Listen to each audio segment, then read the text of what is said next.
Hi, I'm Bri Ekpo, influencer and content creator.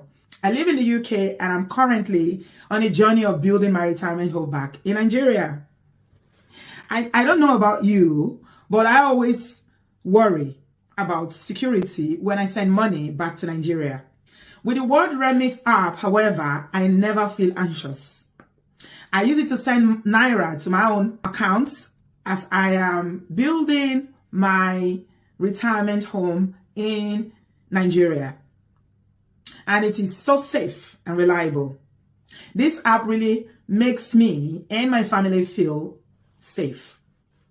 The best thing about it is knowing that security is their number one priority.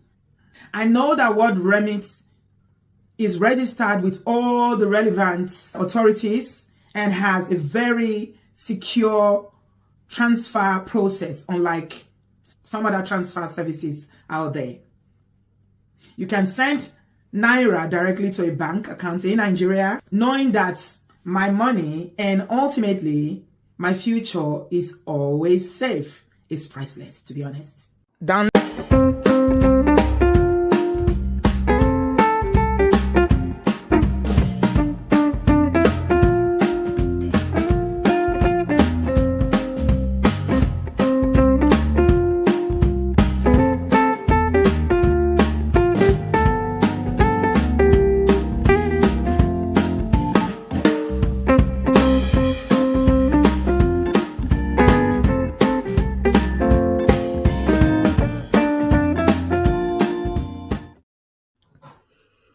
Hey guys, good evening. Welcome back to our channel.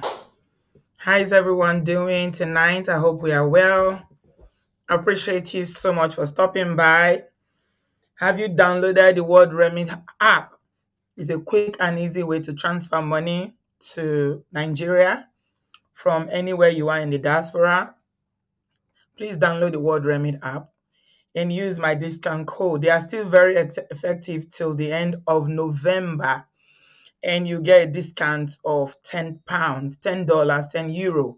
If you're transferring from Canada, from US, from the UK, and from anywhere in the EU. Thanks to everybody that's already downloaded the app.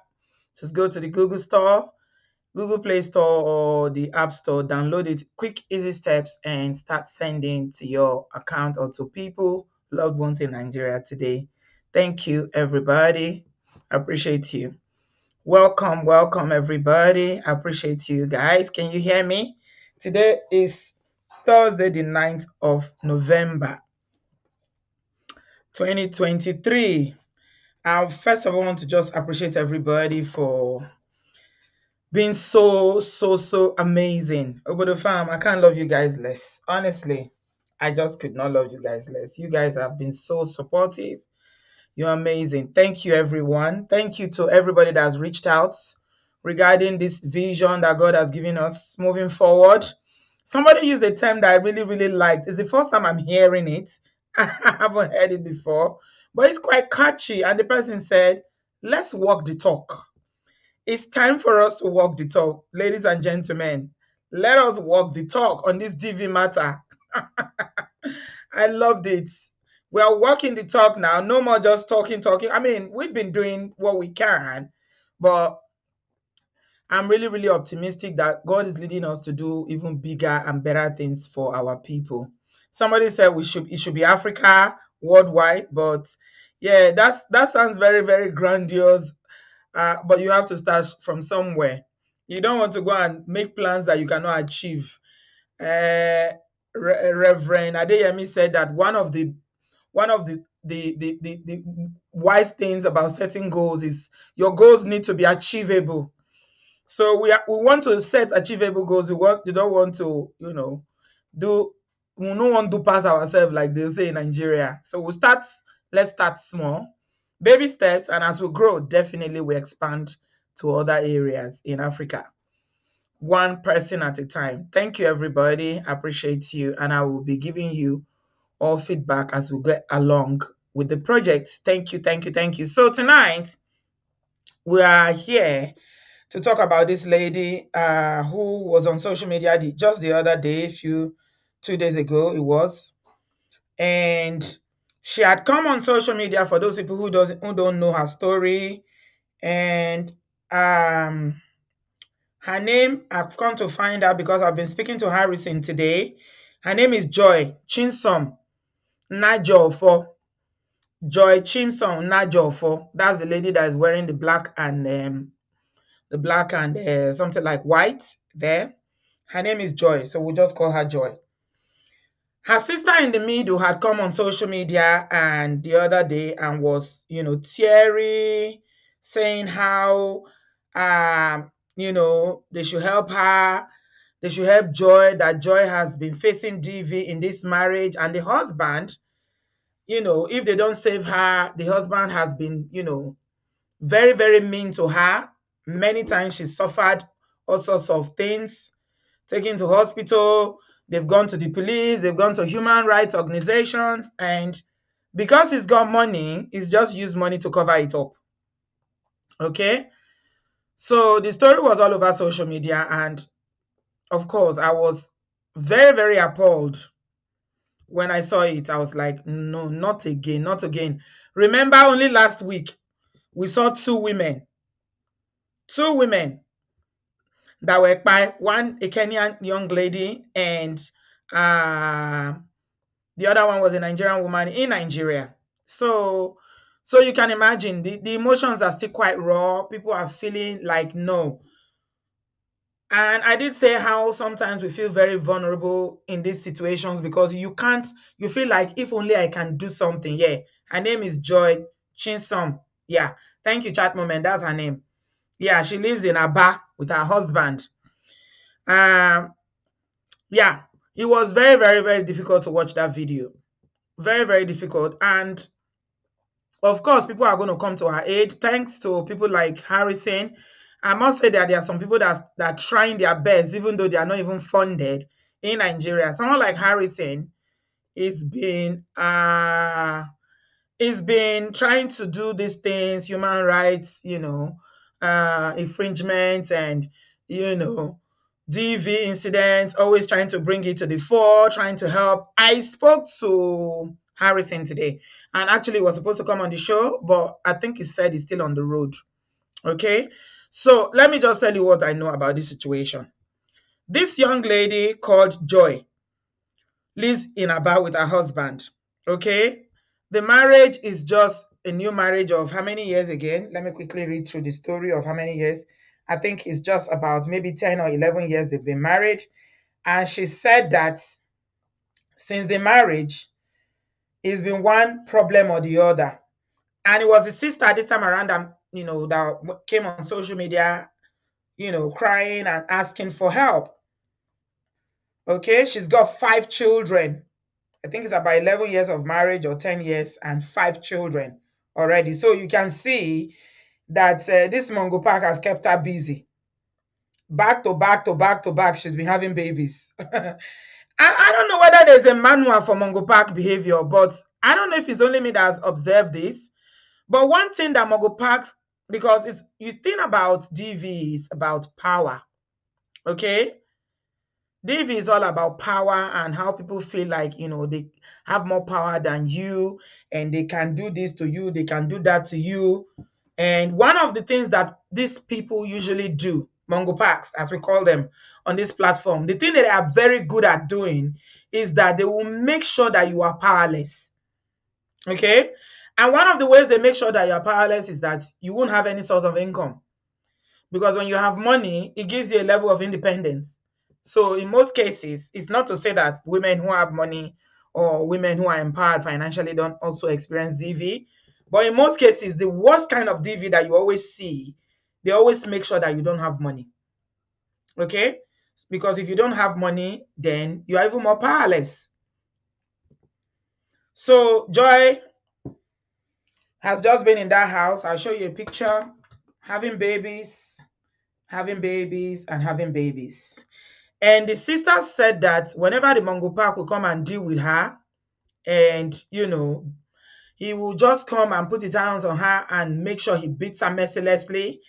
He will say to her that nobody will save you. You cannot do anything. Okay? They don't have their father is elderly or something, and there's no way. They don't have any help, basically. They don't have a brother, no male figures. And it's just unfortunate that a place like Nigeria, where the systems are not in place, because actually, even though your family can do the, saving, the government has some responsibilities, as well as safeguarding vulnerable people as well. But we all know that our government are not responsive to things like this. In most cases, you are on your own. If the NGOs or private organizations or people, individuals who are human rights activists like Harrison, Ordinary Ahmed is another one. That the man in Abuja, he does quite a bit of that as well. If they don't step up, you're on your own. No, you are on your own. All right. So that's Joy there. And the first day this happened, a lot of emotions were raging, and people were like, oh, this cannot be happening. Let's help her.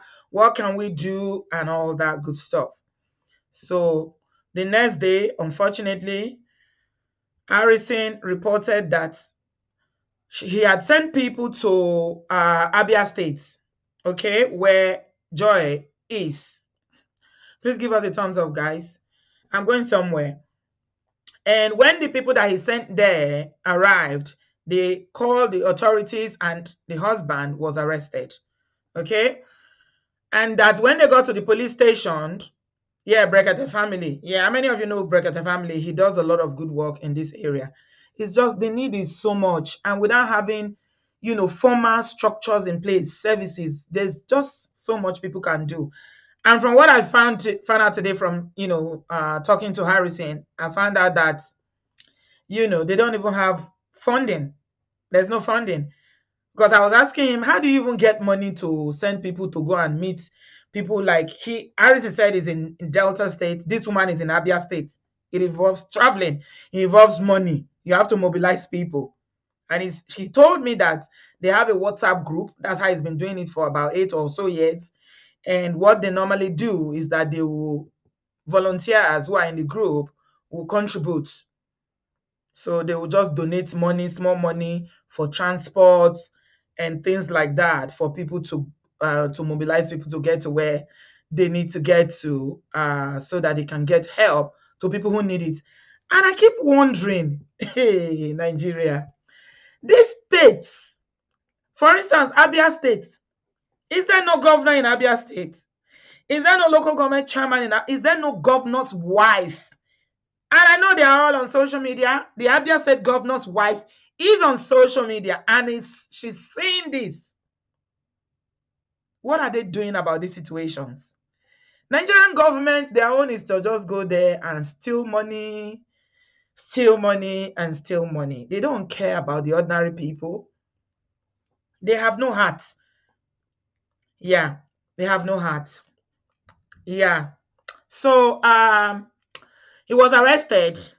And then Harrison was reporting again that unfortunately that Joy was begging, that she came begging. This is their picture in the police station. You can see these are the policemen, and that Joy was begging that they should release him. Joy was begging they should release him, and she said that she doesn't want the case because in Nigeria, you have to come forward. You have to say you want the case. You have to pursue the case. You probably need to spend money as well to ensure that you get justice. Is not free. It's not. That's why a lot of people don't pursue these things. It will cost you money. Yeah. It will cost you money. Yeah. So, yeah, Chama, how are you? Welcome, my darling. Yeah. So, Harrison now reported that Joy wants the case to be withdrawn from the station. She said that she's not interested. Okay. So let me share this with you and I'll just go through it very quickly. Yeah. This is it.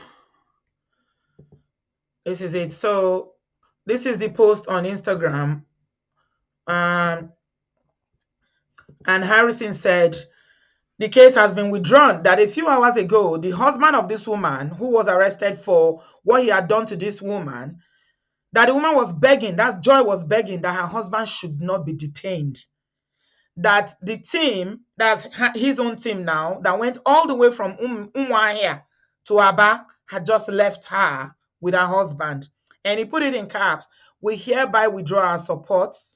The complaint against the husband has also been and have also informed the police. They withdrew the complaint against the husband, and he said, thanks to our team led by Ochegbu Marvelous for sacrificing all their time, money, and risking it to Aba.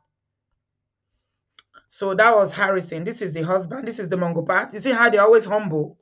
This is what happens when they see. Mongo Parks are usually bullies. Okay, it's only women and children they can put their hands on. They cannot, when it comes to real strength, physical strength that they claim to have inside household. When they see their mates, their men, fellow men out there, you see that they are chicken, bullies, spineless human beings. That's what they are.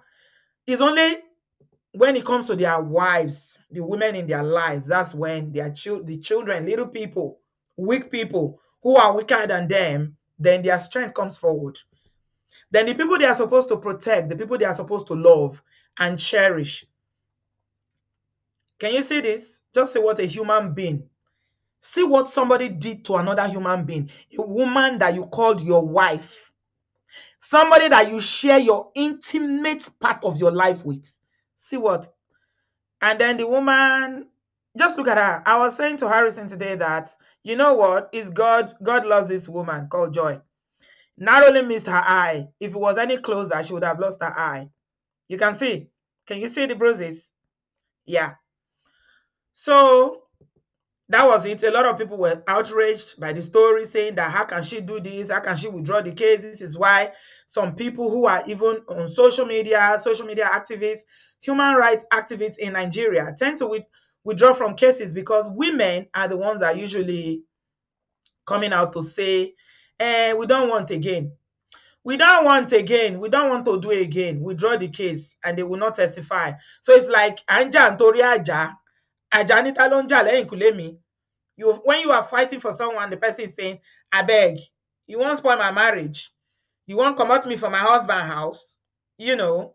But a lot of people were outraged on social media. People were sending it to me and to be, can you see? This is why all these women, they are enablers. They did this. But I understand the nature of abuse a little bit deeper because of my training. Okay? So I'm not quick to, you never, ever, ever judge or blame the victim. Okay? You know, somebody compared it to, you know, when somebody is using banner. Let's say somebody that is high on banner or powder, white powder.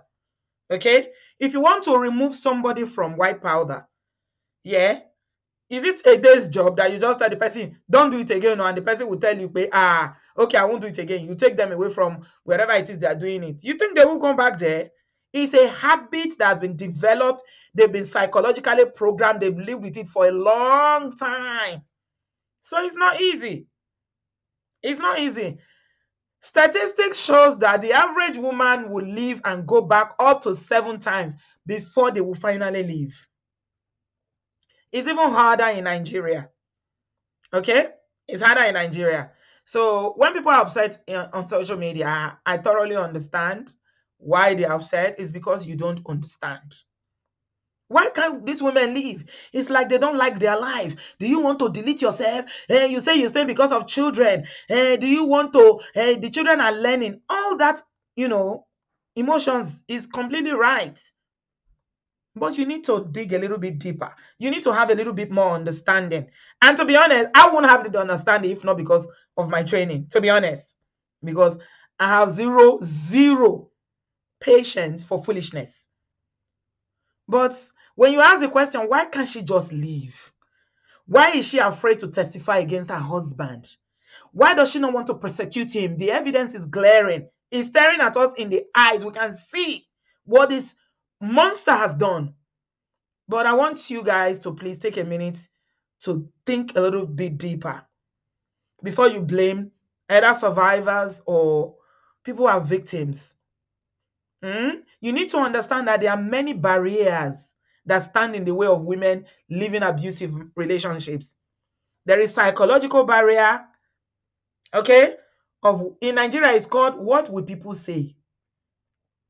And you might think it's a joke. It's not everybody that has that strength of character, especially somebody that has been subject to abuse for years. Their ego is on the floor. Okay? Their esteem is you just match it and pass. They have zero esteem for themselves. Okay? They will think about what will people say? What will church say? Well, how would they say it's me that arrested my husband? And they would think they are deserving of that behavior. Maybe if I change, maybe if I don't argue with him, maybe there is a lot that goes on in the mind of an abused person. Okay? Emotional, there are emotional hindrances. Yeah? Emotional, you are thinking, I have 5 children. I'm only 30 something years old. What am I going to go? He's going to take my children. This is Nigeria. The children belong to the father. Where am I going to take my children to? How will I train my children, even if by any stroke of luck, I'm able to take them away? 5 children. They are all babies. Then, of course, the big elephant in the room, financial. There's a financial barrier as well. Where will I get money from? Remember, I said at the beginning that Mongo Parks always make sure that they exert so much power on their victim that they have zero financial power. So you think about it, how am I going to pay school fees? She's got nowhere to go. Joy's parents live in the village. Where is she going to move to? You can't go back to your parents' place. You are thinking, oh, he paid bride price. How am I going to return them? How am I going to return all this money or all the things that he gave my family? So many hindrances. So many barriers financially. And then the physical ones. You are thinking, will I ever be safe? Will his family not come for me? Will his friends not come for me? Will my children be safe? It's a whole lot. Yeah? When you understand all these things I've tried to just paraphrase and you have a better understanding, if you want to know more about, these barriers that women and people generally who are fleeing from DV, what they go through, there are so many, online resources. Go to Women's Aid. Okay? That's one in the UK that has a lot of resources for safeguarding when it talks about, there's so many case studies, so many things. Okay? So there are too many barriers. What is preventing her from leaving? Why did Joy not just allow them to press charges against her husband? After all, the man was already in station. You can see him there wearing shorts. Yeah? She's afraid. She's terrified. She's terrified. She's afraid. She's thinking about being isolated and ostracized by fellow women in her community. Her story will become, what they tell their children and their mates. They use her to sing. Oh, now that Joy. Oh, that one way be carrying husband go police station. Oh, okay. Then they will use religion, the overzealous religious ones. The ones that are spiritual, that are not spiritual, but they are very religious. They will use that one as well. A wise woman builds her home. That one that couldn't build her home. Are you getting the picture? Yes. These are some of the things that they will use. She's thinking about the embarrassment, the shame. 5 children. Where am I going to go to? And then she's in denial, thinking, okay, maybe he will change. Okay, maybe this one that Olokpa, they've threatened him, they told him. And then Nigerian police need to freaking stop settling cases in police station. Barrister Femi Falana said it the other day that most cases that should be in court in Nigeria are settled in police station. The police in Nigeria, they are the judge, they are the jury, they are the police, they are the everything. So DPO is in most cases they are like judges.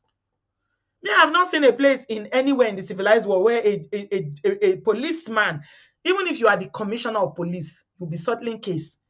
Your job is to collate evidence.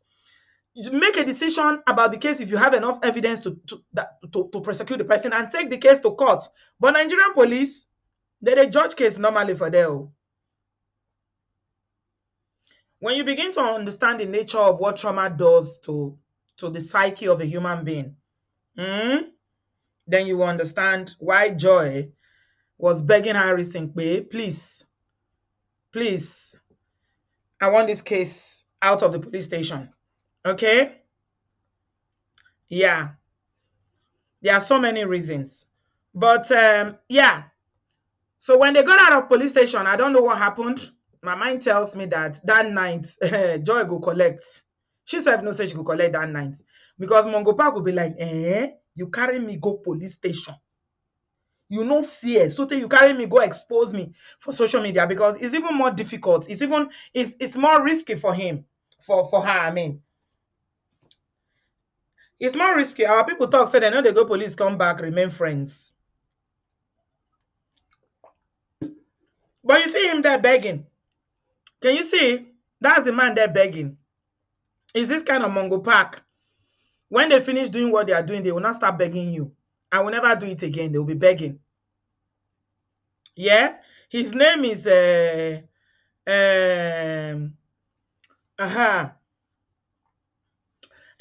Harrison reported again today that the woman still wants the case. That's Joy. She still wants the case. Nobody wants a broken home. And sometimes police respond to complaints of DV. When the victim even says she doesn't want a case, the police may likely discontinue and apply ADR. I don't know what that means. And Harrison said on his page that yesterday this woman told me on the phone and also told the police in the presence of, Marvelous, that she doesn't want the case and the husband should be released. The DPO settled the man and his wife. Can you hear that? DPO settled the man and his wife and warned the man not to beat his wife again. That's him kneeling down there and begging. The team felt disappointed and they left Aba for Umuahia. But this morning, Joy called Harrison again, saying that that she wants the case. So she was scared yesterday. She didn't know what to do. And she said she doesn't want the case because she was afraid. The policeman was telling her she felt intimidated by the policeman, the DPO. Yeah, she said that she felt intimidated by the DPO. She started begging. She was on the phone begging that she wants the case. So that then she started speaking Igbo. There's a video of her where she was speaking Igbo and she said quite a lot there. I posted it on my Instagram where she was saying that there was a time that the Mongo Park really, really beat her up, and it was so bad that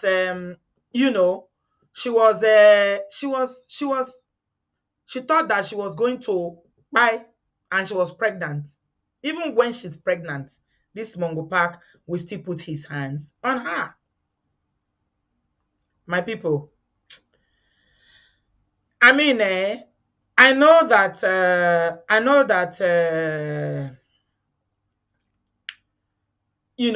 people who do this thing, men who do this thing that call themselves men, they are not real men anyway. These are not real men. These are weaklings. They are usually weaklings. Yeah, a real man will love and respect and protect their wife. Okay? But the ones that do these things, yeah, the ones that do this thing, they are usually in a category of this kind of people that even when a woman is pregnant, she said that she was pregnant, and he will beat the living daylight out of her. So she was speaking Igbo here. From Doparam Ruon and Cam, on a cook them him and one. Adam, why?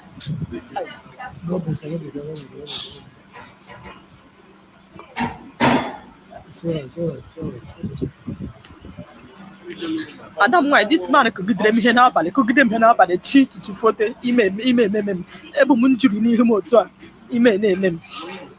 People are not Jones and I'm when I was dead. I don't understand it, but somebody interpreted it and said that Joy said that she used to tell people she had an accident when the Mongo Park finished dealing with her. That she'll be telling people that she had an accident. That's how severe it was. Yes. Okay. Uh-huh. Yeah. Chidima, thank you. Yeah. She was forced to go into labor on one occasion. And people keep saying, oh, why is she having babies? Why is she having babies? That's part of it now. It's part of it now. How can she say no? She cannot say no. She cannot say no. Tokerewa. ime ada nwa ya adị m ime ada nwa ọ kụgidere m ihe n'abalị tutu nweta ime bịa m na-efirida na ọwụ na m ga-amụ nwa n'aka aka bụ Chineke na mere m ebere ya wụ na nwa m ahụ ezuona dị ụtọ ihe ụkwụ ga m na-agba m ụkwụ n'azụ enwe m obi hapụrụ ya ụmụ m biko anyịdị m ka mụ na ụmụ m nọrọ ụmụ m ahụ o tiritiri m bad ma ndị ime ha o tiritiri m very bad n'ebe ụmụ m anọ aga m ahapụrụ ya ụmụ m and ọ dị very wicked even ụmụ m asef iwe m shi akụja ka ụmụ m ashi akụja.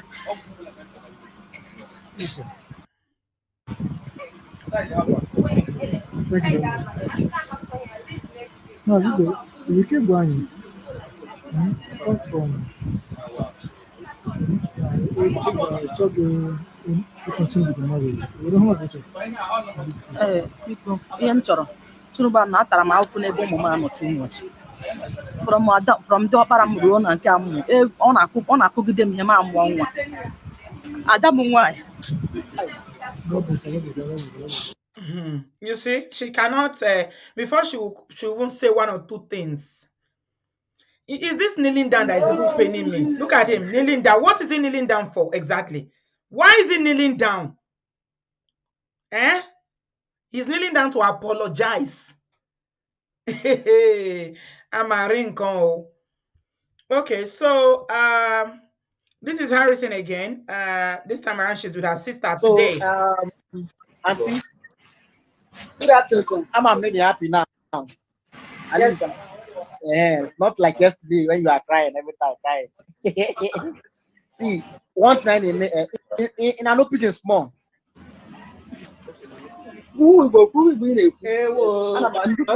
Okay. Ask one thing about case now. Most times, obnangis or alone. If you are fighting alone, you will get tired easily. You understand? So, but why I did not hear Abuna? Can I help working? You know, so that you will not be intimidated or mother again mba. So our own here, Abuna, I got support to get the beginning to the end. You understand? My number of listener, it's also a case. I go up, I can, all guys hear me. I'm happy that now it's now I'm old job and that is, you know, and thank God that now today even na police headquarters na Abia State and from what DPO I matter to go to court so people I don't know job now all of not make anything I don't know job if we won't able to just no. Okay, we got Harrison here. He's here now. Hello, Harrison. Can you hear me? Harrison? He's frozen. Hi, Harrison. Are you there? Good evening. Good evening, my dear. Yeah, How I'm are here. you? Oh, okay. Welcome. Thank you very much for honoring my invitation.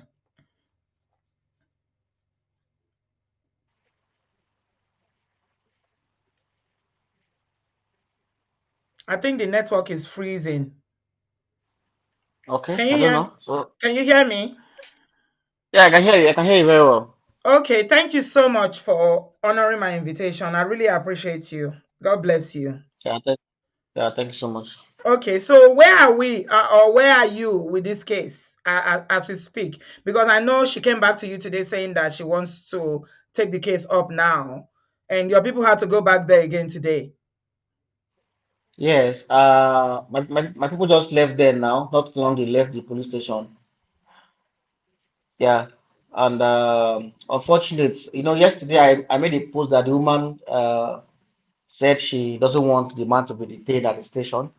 Yeah. Then this morning she reached out to me and was still begging that that's not what she said, that she want the matter to be to be charged to court. So I have to send my team again.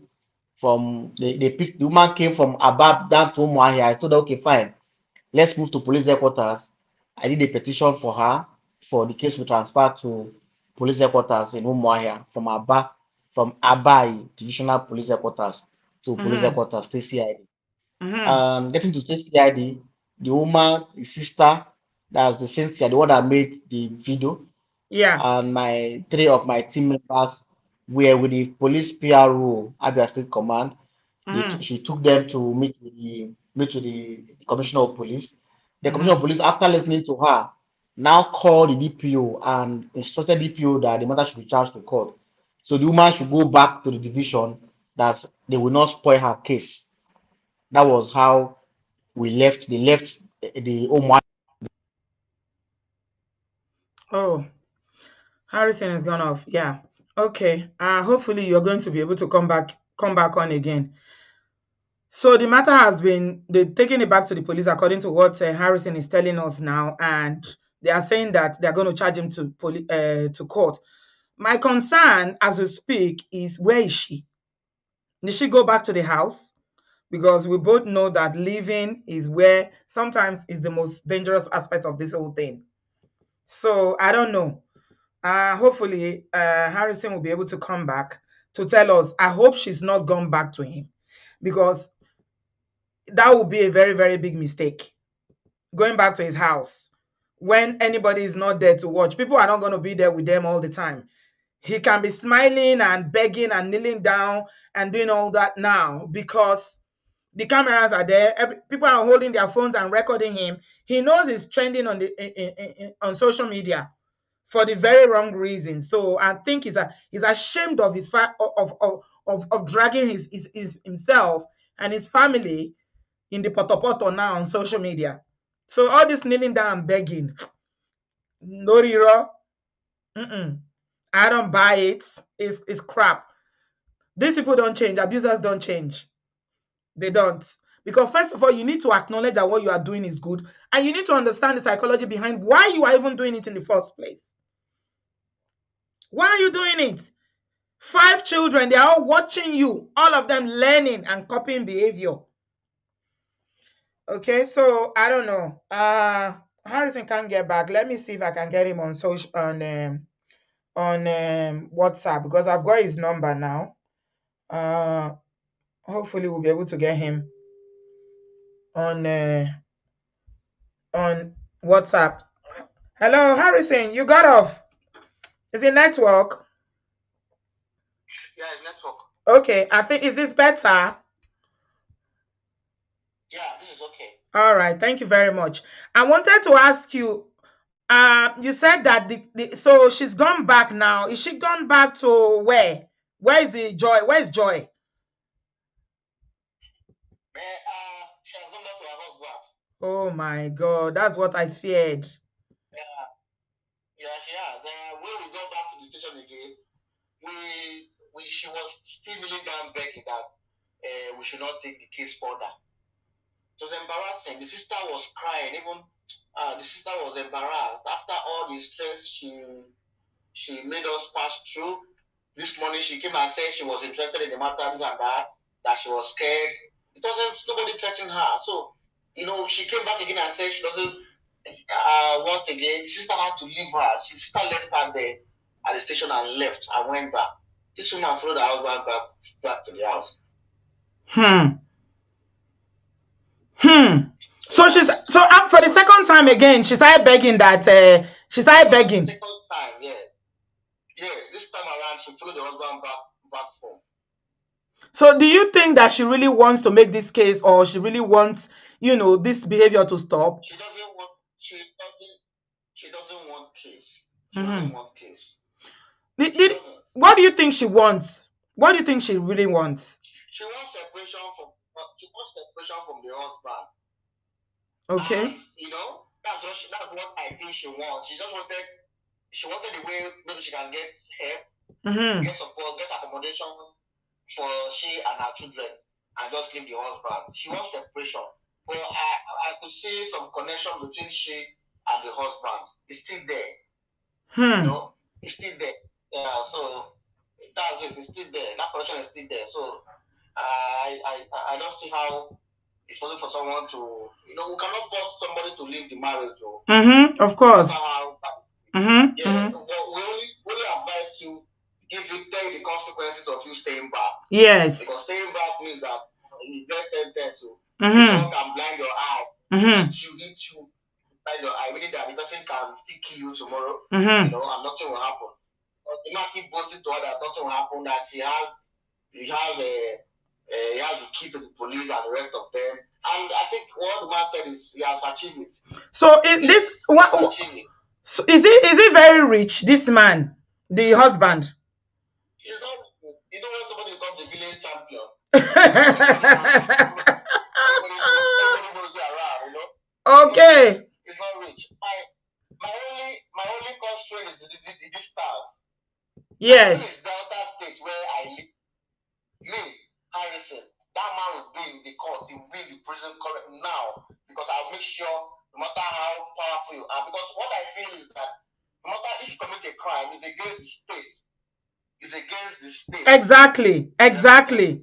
The person you committed the crime does not even matter anymore. Yes. But maybe at the court, the court may decide to do out of court settlement. But at the police level, we will make sure we enforce the police, we mobilize them to charge that case to court. That is what we do.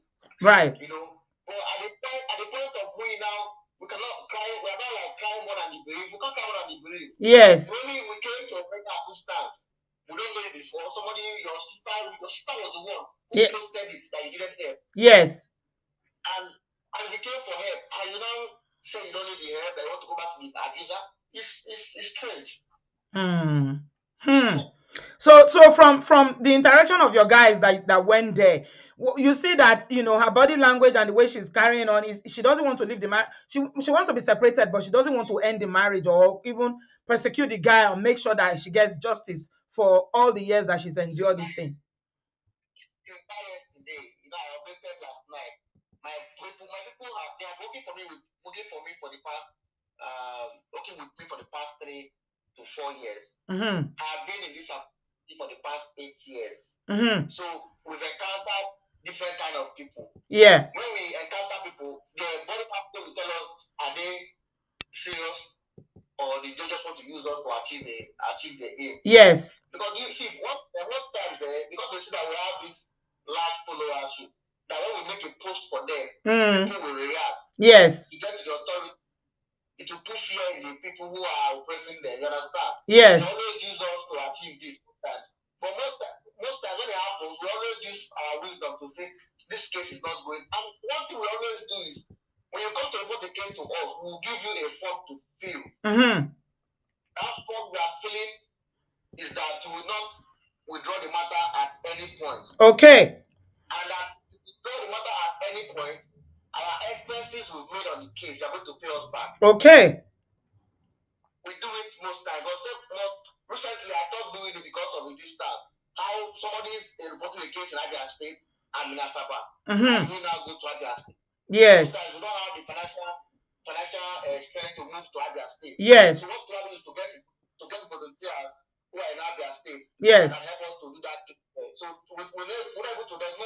There won't be any possible way for us to do some office paperwork for the victims to sign for us. To sign for us. Yes. Give us a consent form to act on their behalf. Yes. You understand? But if we report a case as a complainant to the police, it is difficult for the complainant, for the victim to withdraw the matter from the police. Because we are the human rights, we are the complainant of the matter. Yes. We are the one who came to file a complaint. Yes. So for this woman was the person who filed a complaint to the police. So she can easily withdraw the case from the police. Right. You understand? We are only doing a follow-up. So these are the issues here. So my people noticed that this woman was not ready for the case. And that's why they stepped back. They left her yesterday. This morning she cried up and said she was interested in the case, so that DPO or this and that, she was being threatened. It wasn't nice. Yeah, I understand your frustration. I completely do. You are doing amazing work, by the way. Thank you very much. I'm going to share a video with you. I made it with the sister now. A video I made it with the sister now. Okay. Why is the sister taking? I was going to ask about the sister. How is she taking all this? because she has suffered as well. She was crying. I'm apologizing that she came to cry on social media for help. Help came, and the sister embarrassed her. And she might not get this help again if she doesn't take it now. Yeah, and again, if that man continue to abuse her tomorrow, she can't be able to say it out to anybody. Yes. She can't do that. That's why she will just die inside the marriage. That's it. My goodness. Wow. Wow. So what's the way forward now? What are you gonna do now with this case? We just want to. I think it's a final withdrawal. We can't step in again. We have to leave her. So our sister have already told us to leave her, to leave the woman to be with the husband. So I want to leave her to be with the husband. And it's not going to change. It will. She thinks it will change because police have told him to. It will not. No, it's not possible. Not possible. Right. Somebody said, one of our members said, I should ask you, Harrison, what motivated you to go into, supporting people when there are issues of, human rights violations and domestic violence like this?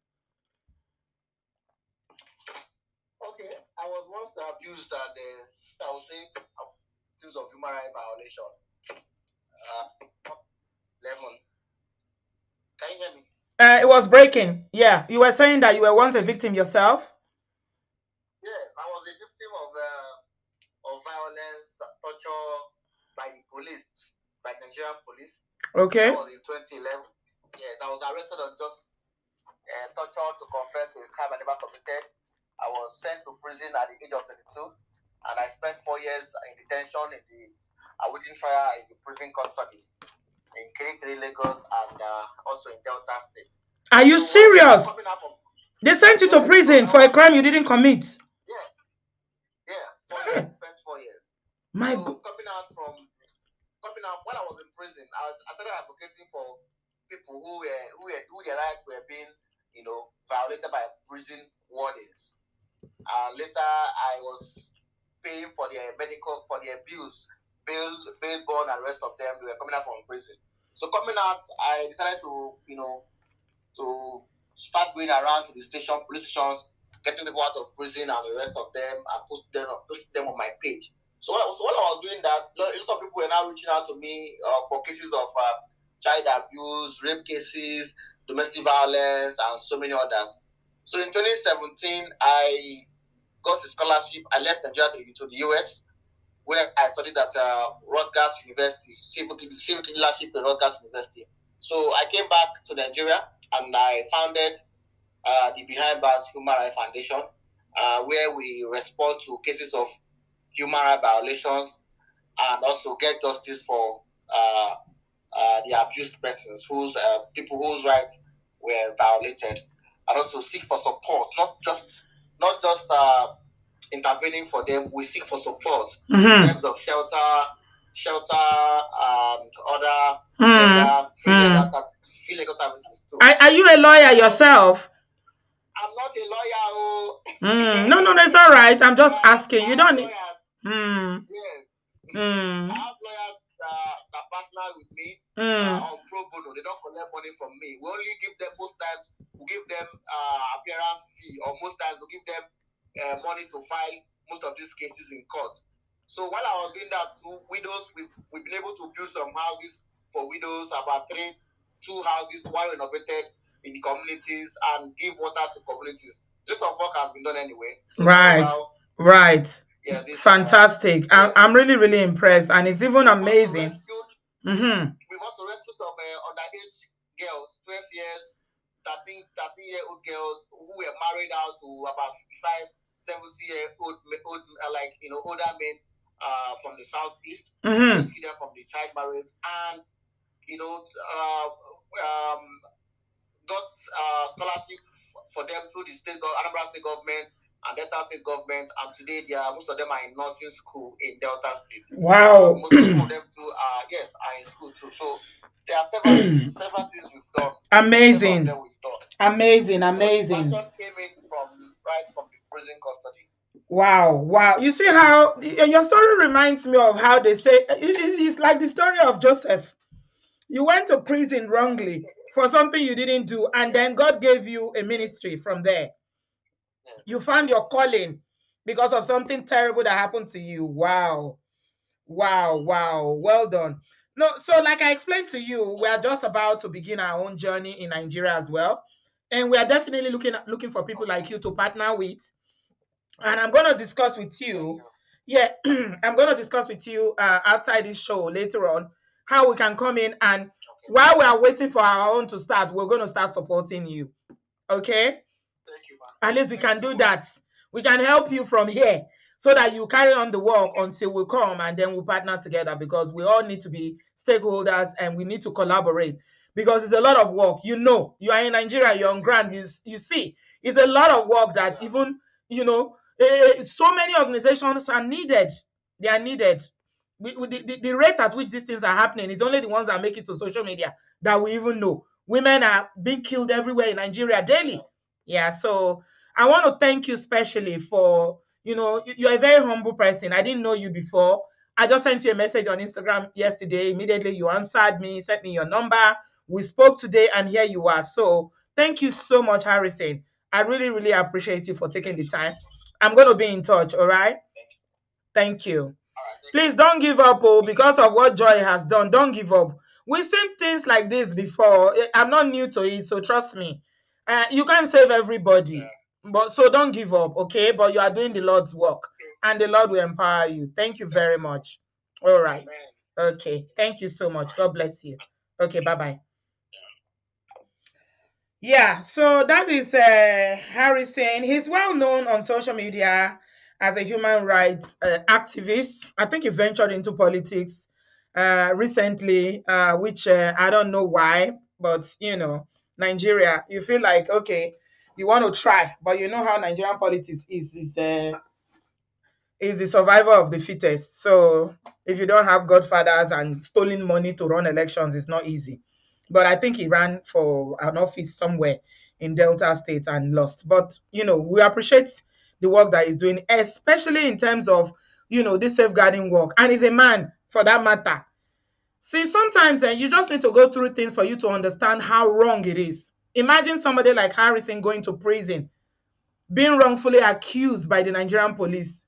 I was looking at the Nigerian police page today on Instagram. Do you know how they label themselves? They say they are a responsive force, accountable force. I laugh. I want for the child sit down. Nigerian police say they are a responsive, accountable force. I'm sure there are people that are responsive there. There are people that are accountable there, but that's definitely not how I would describe Nigerian police. But yeah, I mean, isn't it heartwarming to see that where we have men, that's what we say, is not all men. It's not all Nigerian men that are mongo bags. It's not all men that cheat. It's not all men that do this thing. When you see this one that is looking cha like bingo, when often fighting mates, now you still see man like Harrison so is there defending, helping women, helping women, helping people generally. So yeah, Obodo fam, what do you guys think about this case of Joy? I cannot believe that again. For the second time, she's turned around again to say she doesn't want case. Oh, I wish I can speak with her. I really wish I can speak with her. But I can understand. She's confused. She's scared. She's terrified. And I'm even more afraid now because she's gone back to the house. The same household with the same man. Yeah, so I'm sharing my link in the comment section. Many thanks to Harrison for, coming to speak with us about this work. There's a lot of work to be done, no? Too much work to be done around this thing. It's not an easy work. It's not an easy work at all. And what my mind, I'm being led that we should just, maybe support Harrison in any little way that we can for now before we start our own, because these things it's not easy. They don't have any formal funding in place. They don't have any formal, it's volunteers that are doing the work. Volunteers. People traveling, Umuahia, Aba, all those places, and there is a government there. So I'm thinking, whatever we can just to empower him, because even the work that is done with this woman alone is commendable. What do you guys think? Shouldn't we donate a little bit and just, support Harrison before, because we're going to need people like that who already have structures in place. Nigeria is a very, very big, massive country. You have over 200 million people in that country. So even the people on ground, when we start our own, we're going to have to work with them because we cannot be everywhere at the same time. So if you like to donate, that would be appreciated. Let's just do something, no matter how, money has dropped now. I was checking today. Last week, 2 weeks ago, it was really high. But every little helps, right? Every little helps. Okay, let's see what we can do. Wendy, welcome. My link is in the comment section, guys. Please give us a thumbs up. Welcome, Wendy. Good evening, Auntie B. Hi. Hi, I just want to commend you. I've been following you, silent follow. I follow you everywhere. You are one of the silent followers. Yes, yes. I always try Okay. and send you messages, but this one for this lady, Auntie B, it touched me so much. And I think, what you were trying to say, what's the reason? Auntie B, when you are used to something, is very difficult. This thing, I know some people are going to come on me on the comment section, but even from Nigeria, the way they say we are raised and we are trained. So I'm late 40s, but I just remember, like, my dad never used to, but people that I grew up with in schools, primary school, secondary school, a lot of this beating, then your parents will now tell you is because we love you. It's very difficult sometimes with the way Nigerians are raised, very hard. And even when people try to even talk about that trauma, I remember one lady, I think she's even your friend on Instagram, she followed you, talking about the trauma that she faces now when she's trying to address her mom. And people come for her and say, but I didn't die. If you are beaten, like in Nigeria, like people use all sorts, koboko, everything to do their children, then say, I love you because I'm correcting you. This woman looks young, 5 children. I don't know when she met this man. Let's just assume maybe she met this man in her early 20s. From a lot of people just, like, I feel a lot of Nigerian people just exchange one abuser for the other. So your father and mother have been abusing. You go to this husband, you see your mother stay, she didn't die. That's I didn't die. But Auntie B, you can be living, but you are dying. Somebody said something on my Instagram page when we're talking about this, we're having this conversation. Is interesting because you said, how people exchange one form of abuse for the other. And the person said, he said, what you people are seeing is these are the physical marks. You are not seeing the internal one that is inside her head, her brain, psychologically. You are not seeing it. Igbo, when she was saying, sometimes you can't translate some words. When she was saying, talking about her first daughter, saying that he beat her till she went into labor, and then she was saying, we say, like, we're trying to call the like your first child is like your mother. I don't know, Igbo people have the saying, and that's what she was saying. That's why she started crying, because she's thinking of the pain. But then you think of all that pain and go back, because that's what she's used to. Yes, that's absolutely. what she's used to. Absolutely. So even this, her sister, you see her sister now, maybe for me, the way her sister was angry, maybe if they check the background, Mr. Harrison, they will see that this is probably what grew up in their home. This other sister, abuse has different effects on different people. It's a cycle. Right? It's a cycle. Yes. But and unfortunately now, with this family and those 4 poor kids now, they are learning it already. 5. It's 5. They say she has 5. Yes, it's 5. And then 5. what I'm saying, you see her sister stand, even in this picture you are showing, her sister, maybe 2 of them promise that no man will ever do this to them. You see, her sister is more militant. Yes. Like saying, do not do this, do not do this. I would rather not marry than have somebody do this to me. Yeah. This girl probably grew up in the same thing, but she is just saying, where exactly do I go now? Sorry, Lady G, thank you so much for that super chat, $100. Thank you. But do you know what? Thank you. I appreciate it. He said, my heart goes out to the lady and her family. God rescue her. I would prefer you send it to PayPal because, YouTube is going to take 30% of it and they won't send it to me till God knows when. So if you want to donate for us to, like, at least see how we can help Harrison in case he needs to continue with his work, especially with Joy, please use PayPal. It's on the screen now. Or I have a Nigerian bank account there. I think it's better so that we can get the money across to him as soon as possible, whatever we're able to gather together. Lady G, don't worry about it. Yeah, it's fine. I'm just saying for people who want to contribute, please. Yeah. Unfortunately, there's no Cash App anymore here. It's not working. So just use Nigerian bank account and PayPal. Thank you. If you do friends and family on PayPal, I hear there's no fee. Yeah, Wendy, you are onto something there, my sister. Yeah, it's very because I know a lot of people are saying no, like because people say oh Sinachi, all this kind of thing. Why didn't Sinachi talk as well? Like this life, I think people don't understand. It's okay. Somebody said something. I was reading another lady, and she said, when the people that love us hurt us, we still love them, but then we start to hate ourselves, because we are Yes. thinking, why am I here? Why am I Yes. still staying here? And Mhm. again, all these things, like, and we always feel that we talk from privilege. I'm staying in London, you're staying in London. Mhm. Nigeria, do you remember how difficult it is? Yes. Especially when it's like, look at this lady saying that she couldn't speak pidgin, so she can only speak her Igbo. I had to ask Harrison today when I Yeah. spoke to Harrison in the morning. I say, can she not manage in pidgin? She At least can't. she can speak pidgin because she's speaking Igbo. I don't understand Igbo. Yeah, And Harrison exactly. was like, yeah, she speaks a bit of pidgin. And even Harrison was telling you that his power, if she was in Asaba or Guashuku, where he's from, he can talk to DPOs there. But in that place, that is deep, I don't know, seated, not illiteracy, but they just know one thing. It's like trying to do this in the north. It's impossible. Very backward. Yeah. Yes, it's impossible. It's at that point. It was when I because my mom is a lawyer in Nigeria. I just had to say that in some places in Nigeria, they are still doing customary courts. So all these things you are saying about law, the police, in this country, if you abuse, it has nothing to do with you as the victim. The government will take it up, the police will take it up. In Nigeria, customary court, everybody will sit down there like kangaroo court. You say your side, you say your side. Oh, like village chief. Yes, that's what the DPO did in their place. Sorry. Oh yeah, go now. Sorry, he has knelt down. It's a big thing in that part of Nigeria. I'm Igbo myself. Before they say I'm coming for Igbo people, for a man to kneel down. Igbo people don't kneel down for anybody, women or men. We don't kneel down for anybody. We believe that we are cheese. Each of us have a personal God. For that man to kneel down, it's as far as they are concerned. He has lowered himself for her, and that is enough. And that's how they will have judged it in the customary court. So it's very, very difficult. And really, really, Auntie B, you say, I'm seeing people in the comment section who would have my 5 children. For this kind of woman, who will? In Igbo land, there are things like Osu. So anybody that carries this problem of those 5 children, even this man, do you believe that this man will allow this woman go with the 5 children? It's not possible.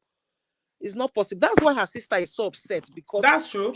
Yes, that's very true. Yeah, it's not going to allow her go. The sister knows the impact, and I think this man, if they're not careful, is going to deal with that justice. That's why the justice is just going to walk away from the whole thing, and so the girl is not even more isolated. Yes, because this her sister seemed like her freedom fighter. She was pushing her and telling her, "Let's do this, let's do this," and then now it's so unfortunate.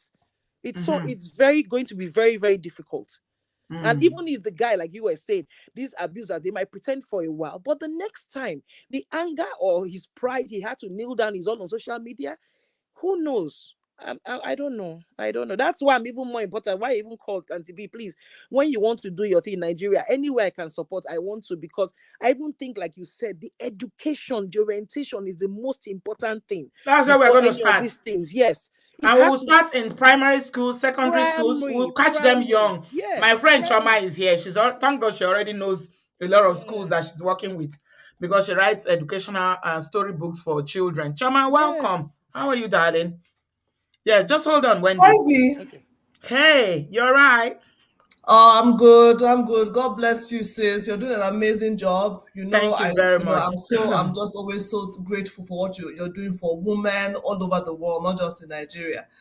And honestly, the whole psychology of abuse is something, like you said, when you hear these things, you get angry. You're like, why is she going back? But you will understand that it's not surprising, because this person's brain has been worked on. She doesn't think much of herself. She feels, who's going to take me? Even in the UK, we see women in a very abusive situation staying back, even with that kind of welfare, welfare system. Here, who's going to take her in with her 5 children? Yeah. I know someone, who was from a very big family, left the husband, because of abuse, and this is from a very connected family. Even with that, the guy, she was terrorized before she was able to leave the country. How many people have that kind of support to be able to even leave? Yeah, that's why a lot of people are doing that. They're having to leave Nigeria. That's how bad it is for them to be able to escape from abuse. So many of them have to leave the country, have to change where they are, change location. There's so many cases like that. This woman, look at her, like you said, level of illiteracy. And and that's why I like working with children and parents, because it starts from the home. You look at her children, they have seen the man beat her. If they're not worked on, or if they don't have some kind of encounter, they will think it is okay to beat somebody. It's fine, it's allowed. Yes, because this is what they've known all their life. Yeah, their father has done it. Growing up, it's okay. So that's why I always tell people, what you're showing these children at this early age, as a mother, as a father, might define their whole life. It's either they're going to be abusers or they will hate abuse. And most times it's the first one. They end up perpetuating the same cycle. Yeah. So we have to be very intentional. Some people will say, I'm staying for my children. It's for that same child that you're staying that you might have to leave, because you're doing more harm than good. People say, I'm a Christian. Since you know me, I'm a born-again Christian by the grace of God. They say, God hates divorce. Yes, he hates divorce, but he hates his children being maltreated and abused. Yes. God wants you alive. God loves you. He gave you a life for a reason. Your life is bigger than marriage. He doesn't want you to be abused and to be trampled on. God doesn't want that. But the way the whole system has been taught, a lot of things have been perpetuated in our society, where marriage is seen as the most important thing in life. Oh, if you're married, where the church will tell you to go back. I've heard someone say, even if your husband kills you, he's your husband, go. I've heard an educated person say that. And I was like, what? So a lot of things have to be done in our society, whereby changing a lot of reorientation all around. In the things that sis, do you know today in Nigeria, a Nigerian man can marry a white lady and she will become Nigerian. But as a Nigerian woman, if you marry an Oyibo man, you cannot make him a Nigerian. The citizenship will not be given to him. Yeah. It will not. Yeah. So just look at that's patriarchy. That's patriarchy at its highest form. Yeah. In 2023, we still have some very lopsided laws. When people will ask you, has your husband permitted you? People have told me things like, you traveled alone, and your husband lets you, or your husband. I'm just like, see wahala. at this my big age, like they say. You're in prison now. You're in prison. So how can you leave the prison without permission from your warden? The warden is the husband. Before you see the door. Yeah. Your husband, they try to say as you they come out, and he allows you. I have to say, hey, he should tie me in the house now. He should tie me and make sure I don't go in. So all sorts of funny mindsets around marriage and family and the position of a woman. Remember that we discussed this like a year ago about this whole bride price thing. And while I said, it's harmless, I have to agree that it actually might have some harm, because some men see women as chattel, as property. Yeah. I've had to reevaluate. Chama, I have to reevaluate my stance on the bride price issue, because I was made to see that actually that's one of the reasons why women don't leave. Yeah, so I'll have to reevaluate my stance on it. Somebody said they want to join the show. Flake, is it Flavor Bakes? Please use the link in the comment section where my name, Obodoyibo TV is. Just click on that link, it will bring you into the studio. Yeah. Go ahead, Choma. Okay, so sis, I agree with you. I had a girl that worked for me for some time, and she had been married, she had been in a bad relationship. The marriage had ended. Why couldn't she move on? Because nobody was willing to go and return. Okay, the husband's family was not willing to accept the bride price. She had gotten the money. The man's family said no, that they won't accept it, that they still want to be married to her.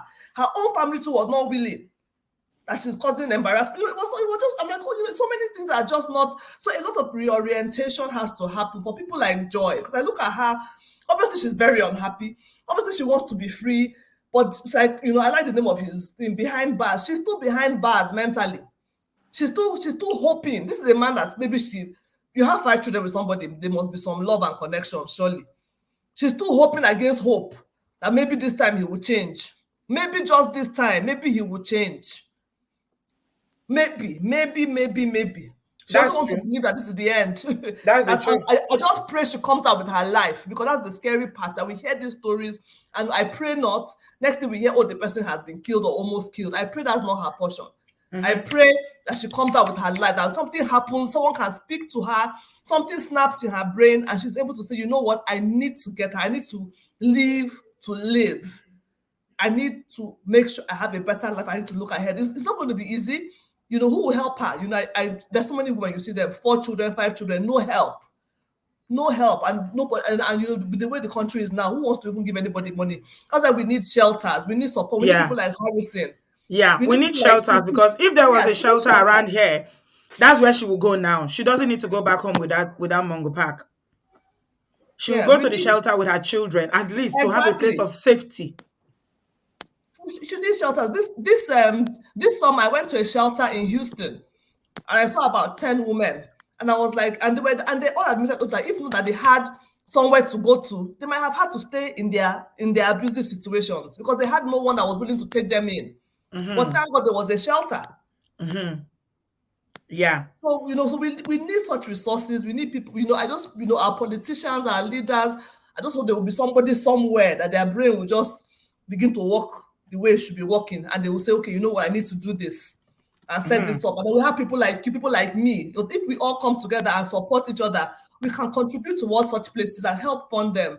All the Yeah. second-hand clothes we're buying, all the things that all the clothes that we have in our in our wardrobes, give it to these people, help them, send them to school, help their Mm. children so they can stand Yeah. on their feet because they are afraid. A lot of them are so petrified. This girl might have married when she was 18 Yes, because she might be a very absolutely. young girl. Yeah, She might be, she's she might be younger. quite young.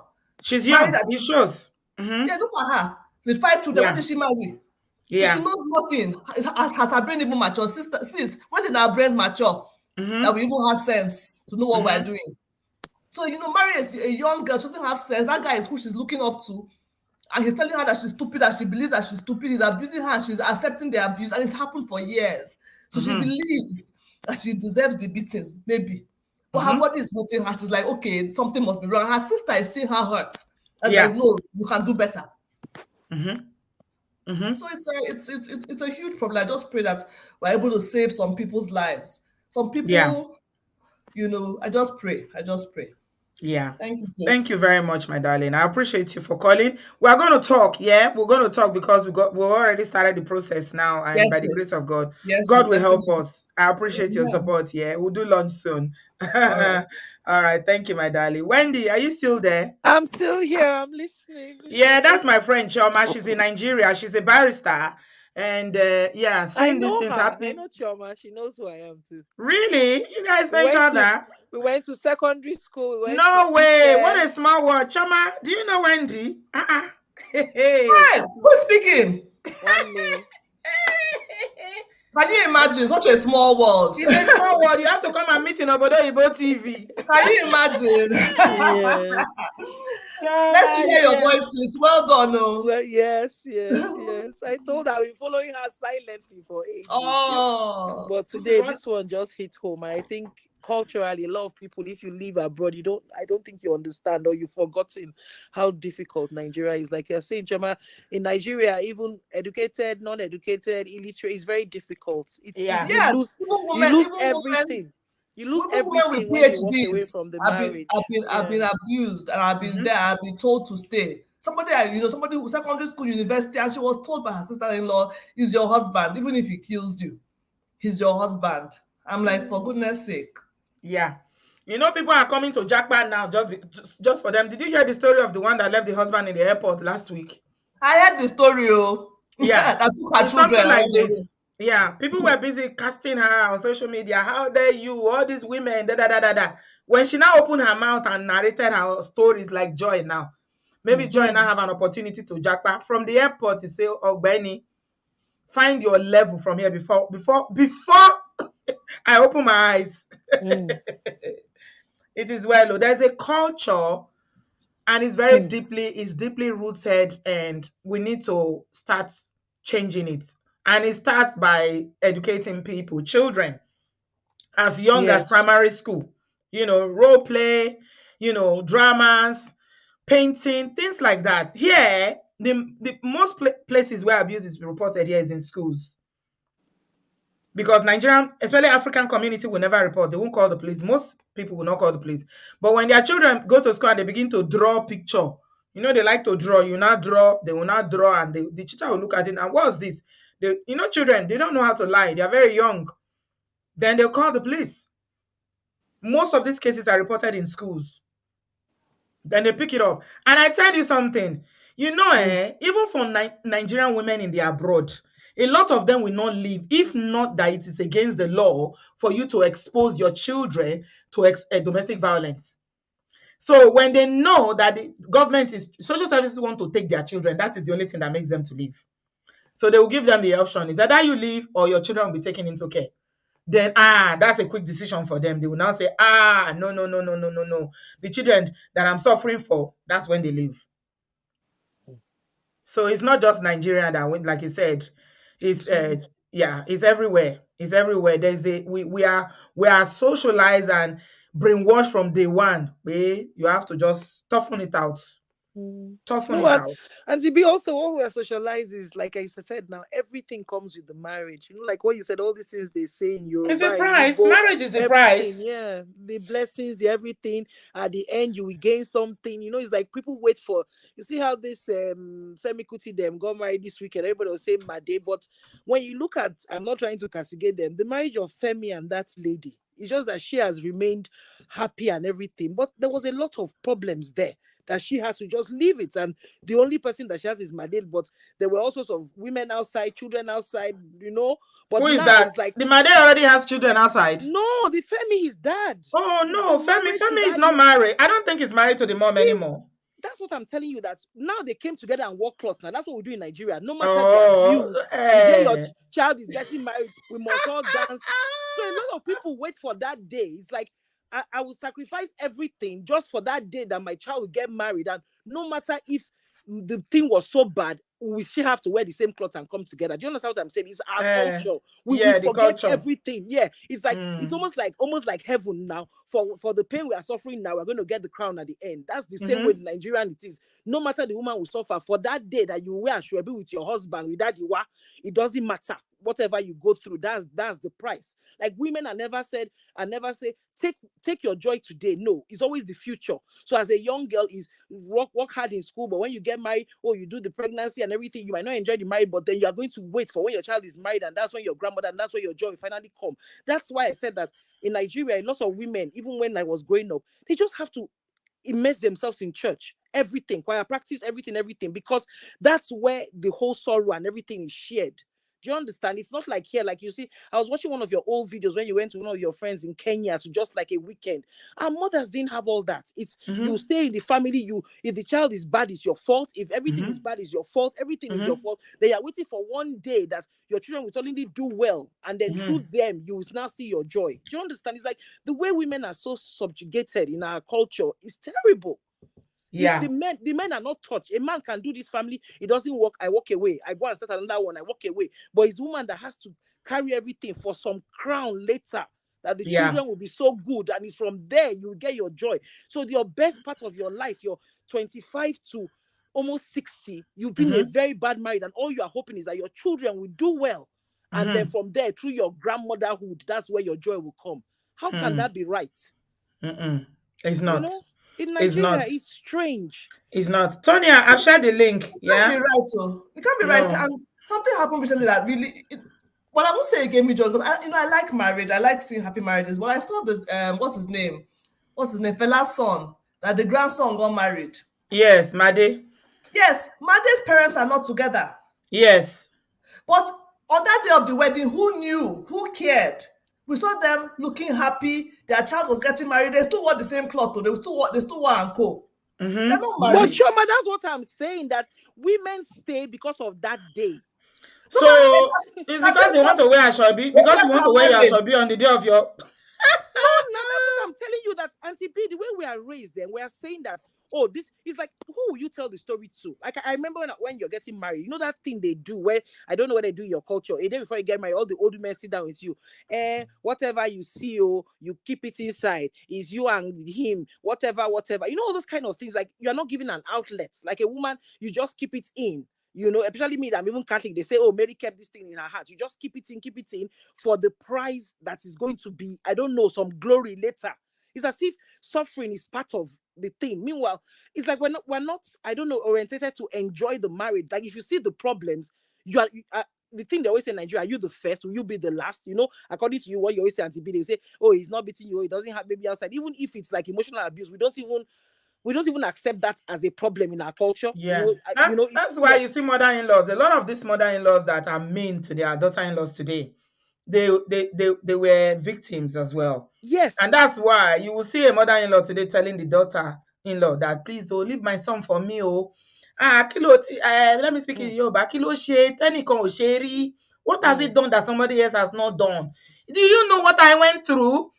His own father, do you know what he put me through? So because they measure it, because they are saying, oh, I went through worse. So whatever little of that, what I experienced that you are seeing, you got to measure, you just got to enjoy it and shut up. But they've forgotten that times have changed. Nobody wants to keep up with that. I mean, I saw something on social media that made me laugh today. And I screenshotted it and posted it on my story. Somebody said that in Ondo, Ondo man is not here today. We have an Ondo man here. But no, where are you? We've not seen you for some time. They say in Ondo, that there's over 3,000 divorce cases at the Ondo State High Court alone. What is happening? 3,000. Ondo is a small state. So I was laughing when I saw it. And I screenshotted it. I think it was Junior that sent it to me. And I put it on my stories. Ondo. Junior sent it to me. I said, oh, Ondo. They say, I thought they say it's Jackpot that is breaking marriage. How come there are 3,000 cases of divorce in Ondo? You know how remote Ondo is? Ondo is far. It's not Lagos. It's not one of the big cities. So you know what? Our people, let us just make with it. I don't call Ben. Ben don't answer. Make with the deceive ourselves. They go saying, Jackpot, they break marriage, this, that. When the underlying issues is that the abuse is embedded in our culture. All across Nigeria. It's part of it. Like you're saying now, they will call you and advise you, ile oko, ile iya, ile kini. They'll be telling, and you know the funny thing, when they're telling you all this as the wife, you're a young bride, excited, women love, you're dreaming of all the babies you're going to have and everything. Then they prepare you ahead. All these women that most of them have probably been through, Mongo Park experiences. Some of them have been abused as well. Will prepare you ahead, pay. This is the shege that is waiting for you. It's almost like they are preparing you, pay. Whatever the shege is waiting, just enjoy. That's what I'm saying. And the men don't get the same. It's like in Nigeria, no, the men always get a pass. Pray fast, do this, do that. Like you said, how can you fast for someone that is beating you? How can you fast for someone that is harming you? What, you have no place to go, but then you just accept it because I'll be better. I'll be more quiet. I'll reduce my voice. I'll do everything. And the more you do, the more the abuse becomes more until you just kind of disappear. You become like this woman who knows that what is happening to her is not the right thing. But where is she going? Where is she going? And another thing that we don't talk about, I do talk about it quite a lot here, but people shy away from it. And that's one of the reasons why the churches even cannot speak against, in most cases, you see very few pastors talking about it. And that is the issue of the stigmatization of women who are living, or people who are living marriages. When marriages end in Nigeria, it's the woman that carries the shame. Yeah. But you are the one that carry all the shame of why that marriage. It's like the responsibility of making a marriage works in Nigeria rests 80% on the shoulder of the woman. Meanwhile, there are two people in that marriage, Joe. How is that accountable? But Auntie B, you know that you also lose all your connections and everything. So, like, every time you are married in the church and you're going to join, you're doing everything, and there's a break, the women think of everything they are going to lose, because then all of a sudden you have to move to another department. If you are in church and your marriage ends, that is why Osinachi didn't leave, because she was a worker in the church and a singer. If she had left Peter Nwachuku, she would not be able to sing in that church anymore. That is it. This is what I'm saying about the education. By the time you are a young girl from 8, they are saying, like you said, go and clean, go and cook. That's how you sleep in your husband's house, all those kind of things. By the time you get to this stage, the work is already done. It takes a very strong person to break away from that mentality, because not only that's how you've been trained, that's how the whole society views it as well. It's not like here. Like I told you, Auntie B, in Nigeria, do you know that at our ages now, to go and rent a flat as a single lady in most states is impossible? You have to go with a fake ring or a brother or anything. They don't want to hear. They don't want to see single women. Money. Yes, exactly. So like this kind of lady, even if she went in the village, in like this place that they're not there, she cannot even, I can't imagine her remote where she is that she cannot speak pidgin. Almost everywhere in Nigeria you can speak pidgin. She can't speak it. So first of all, who is going to put her there? The person that put her in that house, the landlord, everybody will take the shame. because everybody, it's very deep seated. Yeah. To walk away in UK, you walk away. The next day, the next road, you go and do a flat. He can't do anything to you. Even if he's coming to touch you, the neighbors will come out. You know, that kind of thing, or they call the police or whatever. For you to understand how deep this matter is that women, I shared 2 stories recently about how women calculated their escape to come abroad to Jakpa to be able to escape from abuse. That is how deeply rooted it is.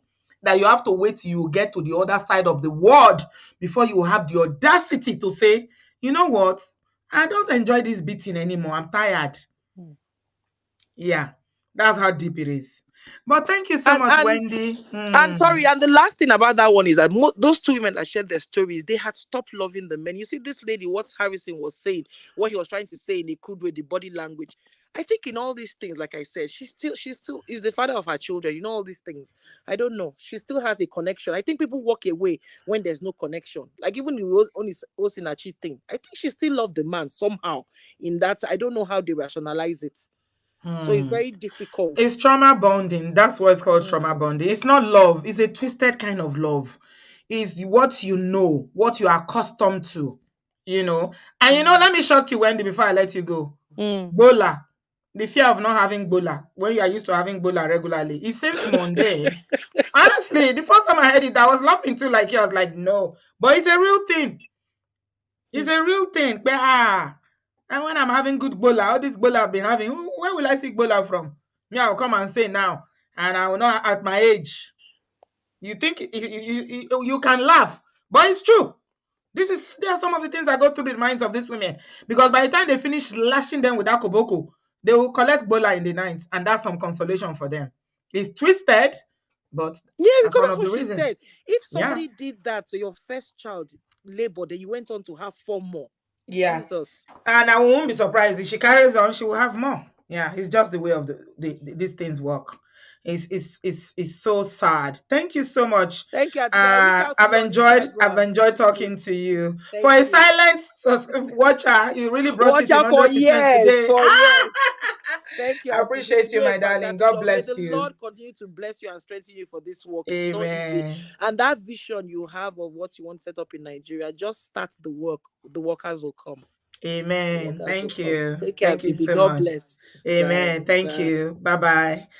Okay. We're moving on very quickly. I'm going to end soon. I've got Flava in the building. Hi, Flava. Hi, Auntie B. I'm the one that requested your link because I was trying to find out how to get in. Okay, you're here. Yeah. I'm one of the people that listens to you in the background. I don't actually ever call it. This is my first time calling in. Okay. And I'm just calling regarding this DV situation. It's very sad. By the way, so just to let you know, I'm not from Angola, but I'm a big fan of yours. I mean, I'm not from Nigeria, I'm from Angola, but I'm very, very big fan of yours. I really like your topics. Thank you. This one it hit home because that woman there reminds me of my mom. It reminds me of my mom, and she's a good person. She's a good person, but again, married my dad, and my dad is what you call, God forgive me, but Mango Park. There we go. She went through that for many years. And she ended up having 7 of us with my dad. So as we're growing up now, we ask her, like, what possessed you to have all of us with this one person?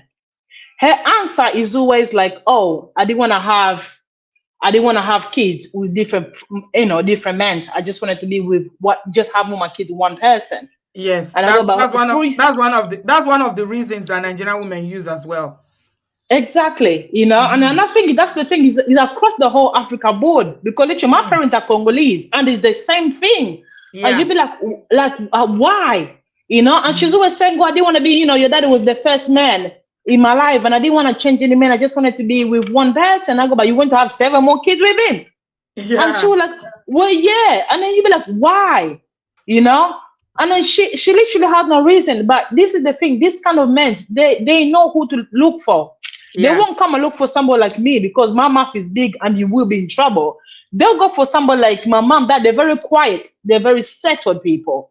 They bottle up secrets. They'll keep secrets for years, and you will never know. These are the people they aim for. They're not gonna go for a loudmouth person. There is no way they're gonna go for a loudmouth person. And until today, my mom, she's 63 now. She never married. She hasn't dated no one. She stayed alone because she's been traumatized for so long. Where's your dad now? Is he alive? Are they together? No, they're both in London, obviously. Of course he's alive. People like that, they're always alive. They live for a long time, auntie. They live for a long time. You're so right. Okay. They don't Even people live for long. So she finally left him. Your mom finally had the courage to leave. Auntie, I took her when we used to live in London, East Ham. I took her for this woman refuge, right? Secretly, because she needed the help. She used to get beat up all the time. We go beat up all the time, okay? When they get sick and tired of beating up the woman, they'll go to the children. Okay, and for us, him beating us up, it was nothing to him. It was absolutely nothing to him. He had no pity. They don't have no love in their heart. They say they love you, but they don't love you. There's no love there. There's no love there. She tried to search for help many times, and I tried to help her. And somehow they're always smart. They always find out. And when the police one day came in to really get right, he's gonna get arrested. Now we were all happy, yeah, he's gonna go. My mom, she changed the story. Yeah. She changed the story. I'm like, why are you changing the story? And she's like, oh, he brought us in this country, another one again in trouble. But you looking at it, you got black eye. We get beaten up all the time. We tired of getting beaten up. We sick and tired of it. Why don't you do something? And she couldn't do anything.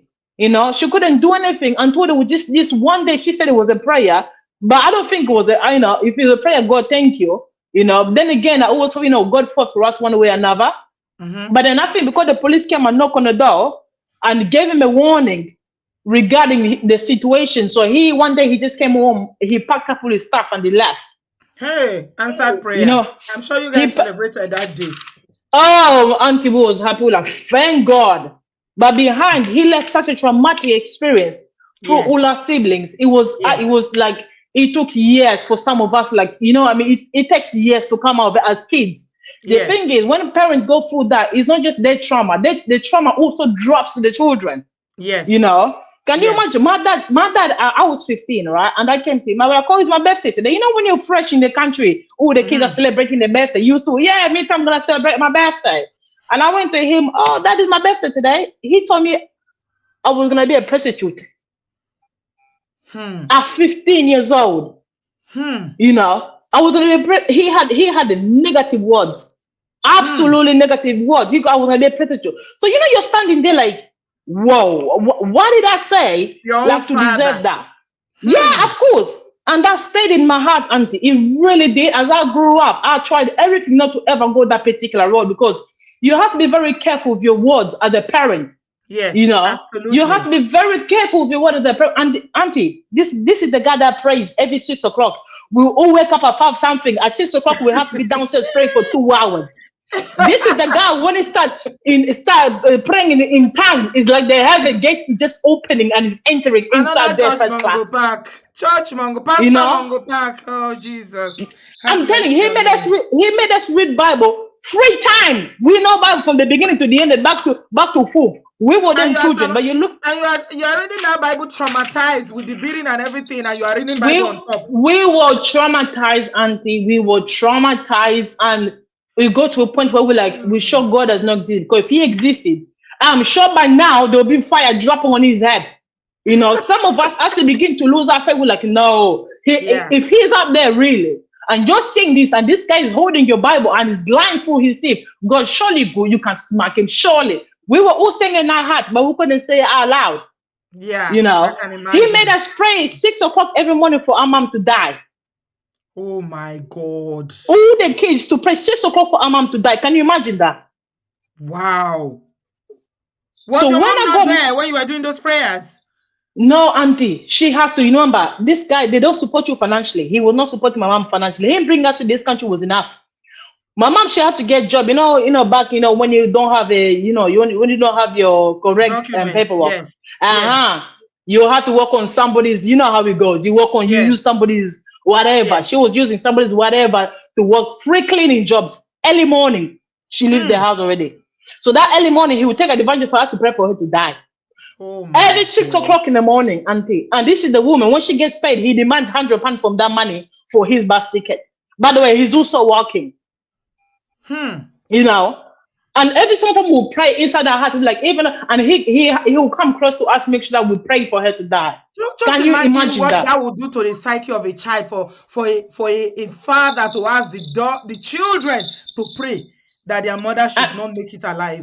Exactly. Why? So that he can, all the benefit money can go to him. You're thinking there's something wrong with you. You're not correct in the head, but you're holding the Bible. You're praying. Oh, shubada. But come on, just tie out. It's really, really like when it came to God, I've always clinged on to God because I'm like, surely you must be up there. But most of my siblings, they just gave up. They were like, no, there's no way he's up there. You understand? It's enough to turn children away from any kind of religion, especially if their father is so abusive and is reading the Bible and making you pray daily. Oh, auntie, and he's so wicked in his actions, and everything about him reeks of evil. Yeah, and then he'll go tell his story to these pastors in the church, and they'll come home, start condemning my mom. But we all watching him, we're like, you're condemning the wrong person. He's the evil one, but you can't say that because if you say that, you're more likely probably going to see the warning. Smacked down. Yeah, you get smacked down. Auntie, it wasn't smacked down. It wasn't smacked down. Auntie, I was pregnant at a young age. I got pregnant at first year in my college. You know why? Because I was just praying. Somebody just get me pregnant so that you can kick me out at least, Auntie. Now I wasn't misbehaving child.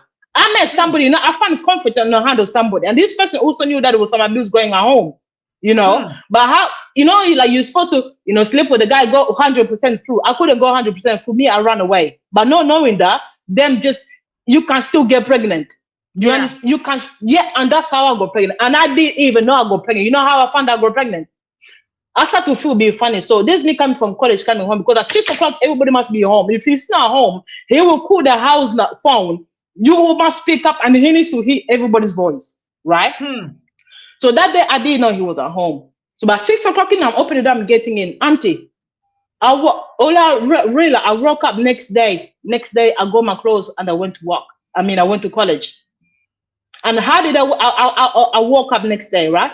I opened the door again in the house. All I received was a kick in the tummy, punch in the face, more kicks in the tummy, more punches in the face. So you see, as you open the door, you're not expecting anybody to, I was, with him, it was, you will never know when you're going to get hit.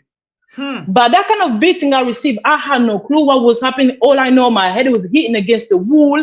He was knocking me out. I was getting all sorts of punches in the face, more knees. The knees on the tummy, kicks on the tummy. So and I had no idea I was pregnant. All that beating I peed myself. All I remember me running upstairs, but I don't know how I go upstairs. I don't know whether my mom drugged me until today. I could never remember whether my mom drugged me upstairs or somebody drugged me upstairs. I don't know. I woke up next day. I was wearing the same clothes. It was wet with the pee. I changed the clothes. I put a jumper on and I put a hoodie on. And I just left that house. I went to college like nothing ever happened.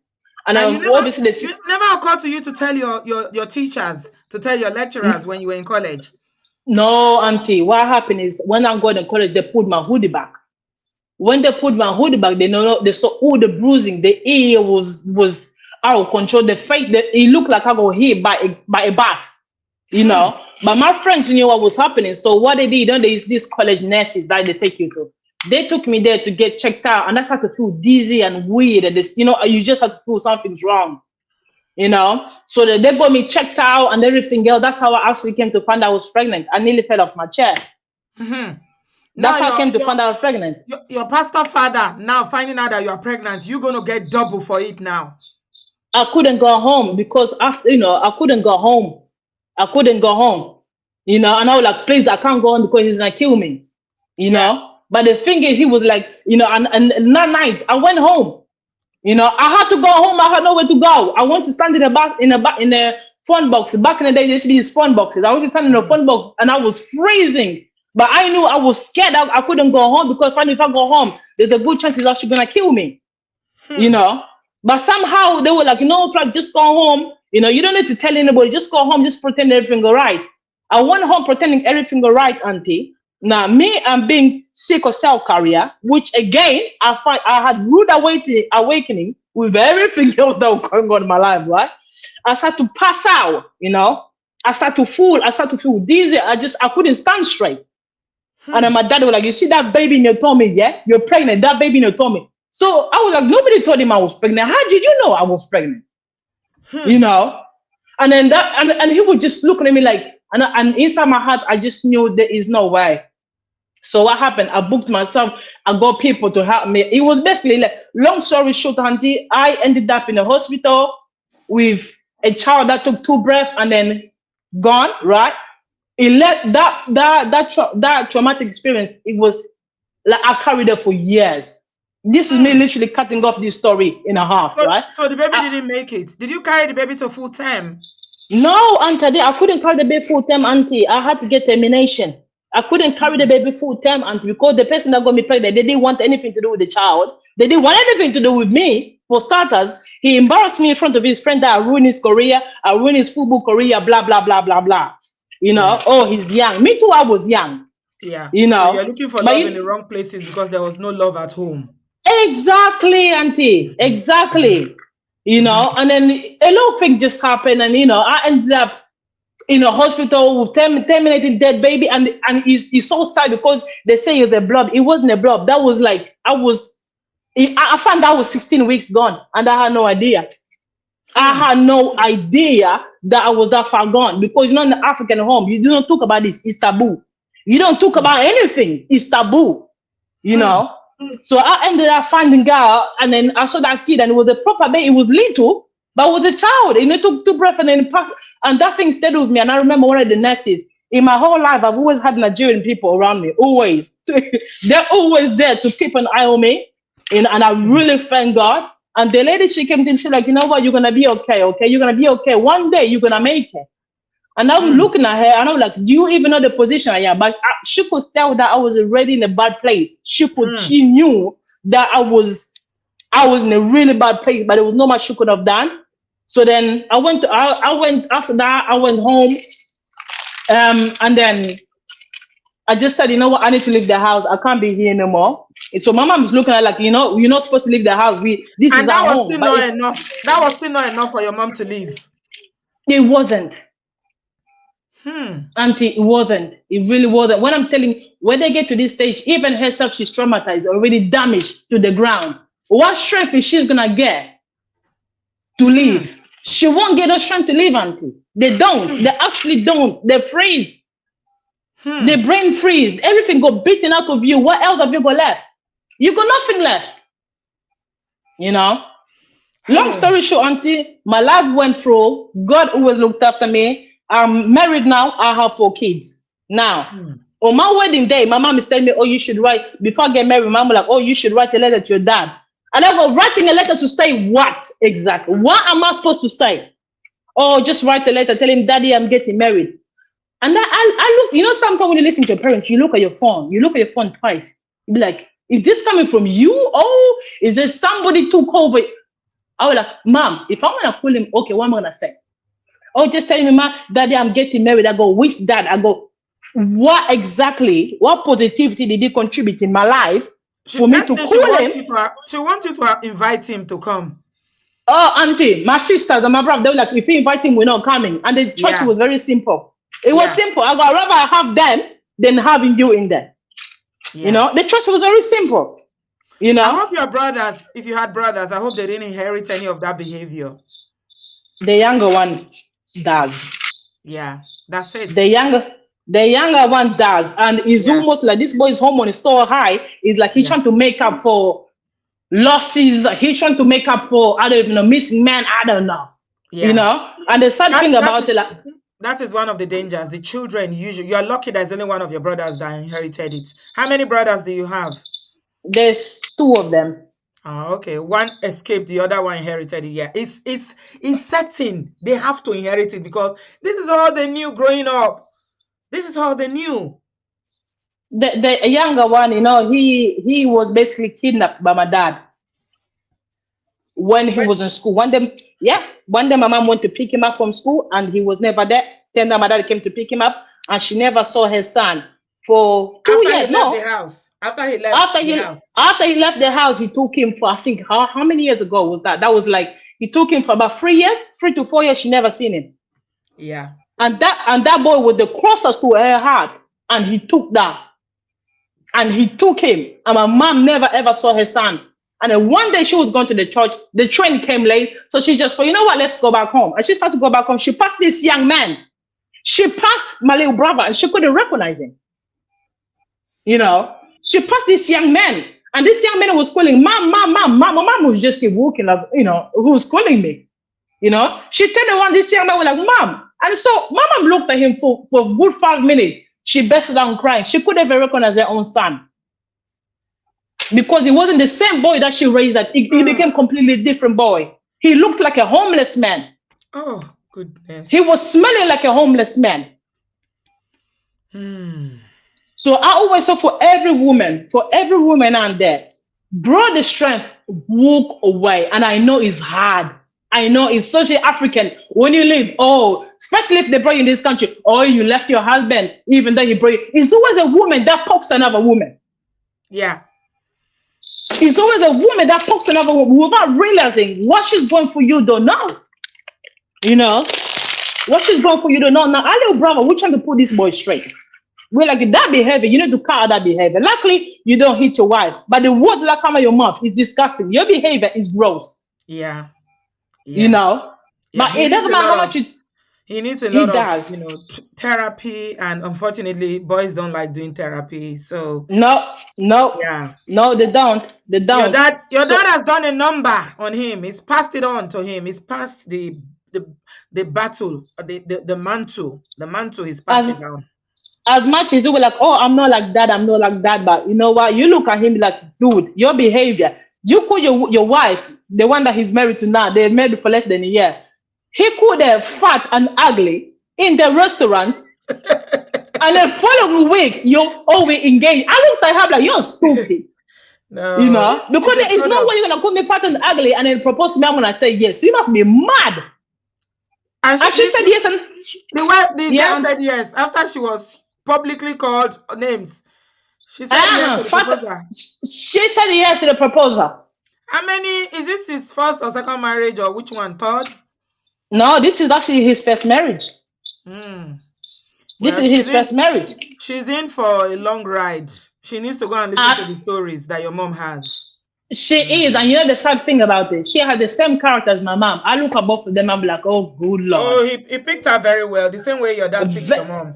That's what I'm saying. They know who to pick, okay? They know who to pick. Then they don't go for loudmouth people. You can't come for me in that behavior. You're joking. They know who to pick. They pick people that are quiet, you know, people that keep secret, people that don't listen. Keeping an eye open. If anybody that's coming with you, your quiet person, coming with you with this strong character, really be careful. Really, really be careful. They always have an agenda. Because you see, your mom, her son being taken away like that. If it was someone like you, you know you're not going to keep quiet for 3 years. You are going to look for your son. You're joking. And you will find and fight to take your son back.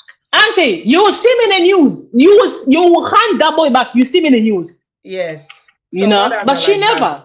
Yeah. You know, she just prayed. Yeah, she's just you just prayed.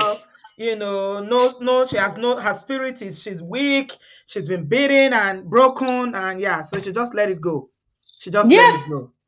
And because what we went through, we've had that behavior and stuff like that. All of us girls in the family, auntie, we're super strong. Yeah, we're super strong. Because you don't want to put up with what your mom went through.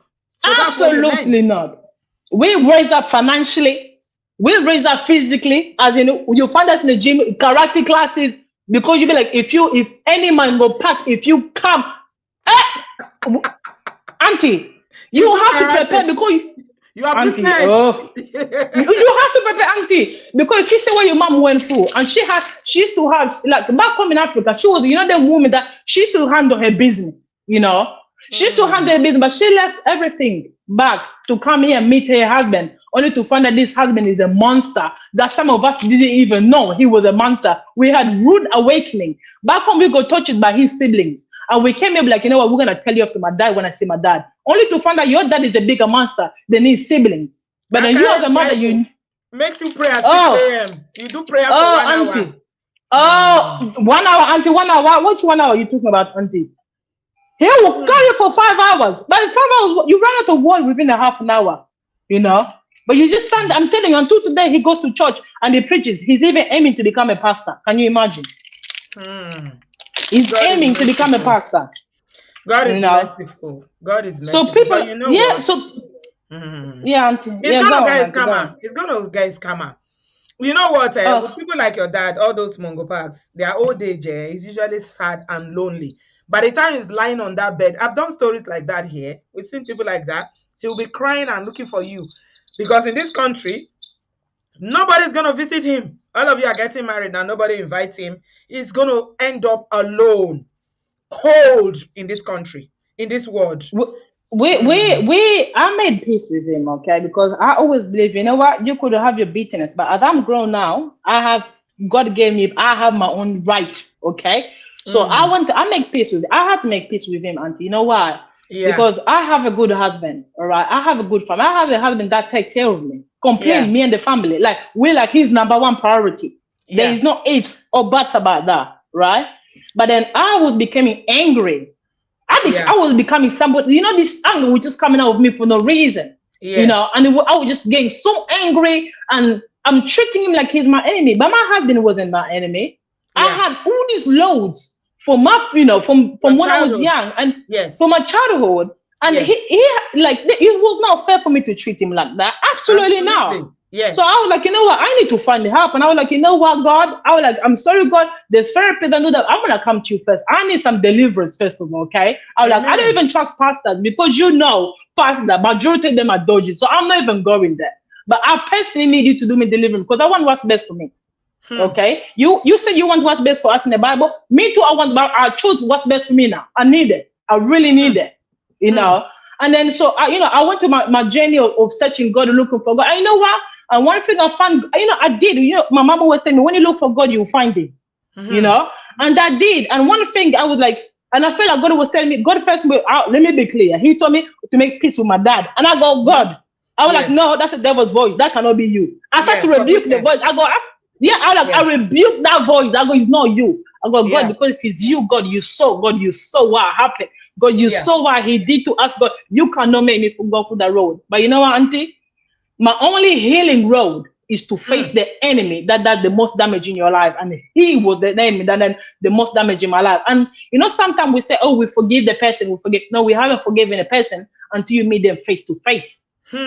Until you actually deal with them face to face. So me dealing with my dad face to face, that's when I came to find that, you know what, you actually have not forgiven person until you deal with them face to face. But when you meet them face to face, don't expect any sympathy from them. Don't expect them to be, they're never apologetic. Auntie.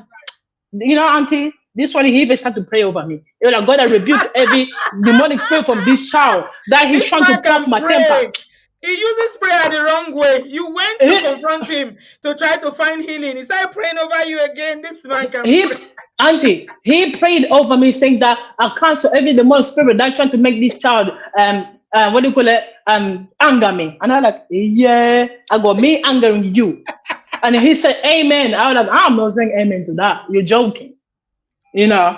But regardless, auntie, he didn't apologize what he done to us. He just apologized overrule. You know that overrule apology?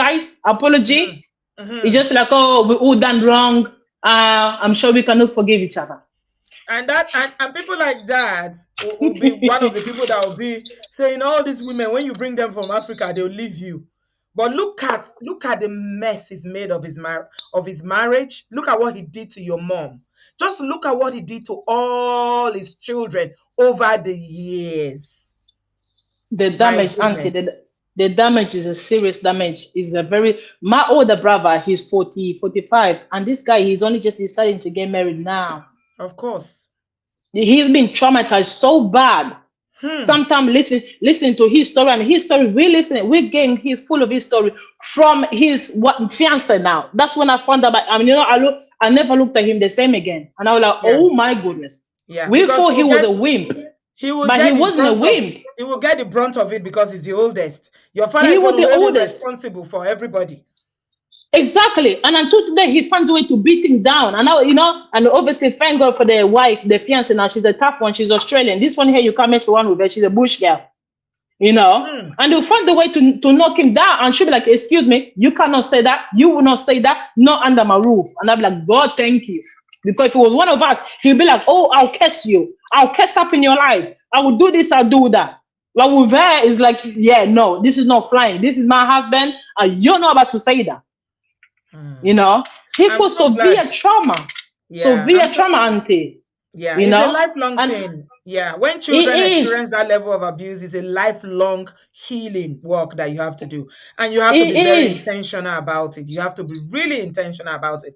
But if I were you, I will forgive him from a distance. I'm not going to have him in my life. It's just not possible. And please don't have him near your children. Do not have him near your children at all. Auntie, the first time he met my kids was my sister's wedding, which was in July. That was the first time he saw my children face to face, and he saw my husband face to face. Yeah. Because we're like, you know what? This anger and grief is going on for so many years, 11 years. Okay, we need to put it to bed. So we then like, you know, let's invite him. Because I didn't invite him at my wedding because I just didn't see anything positivity. But since I started talking to him, I also found that himself, he also went through his own horrific trauma.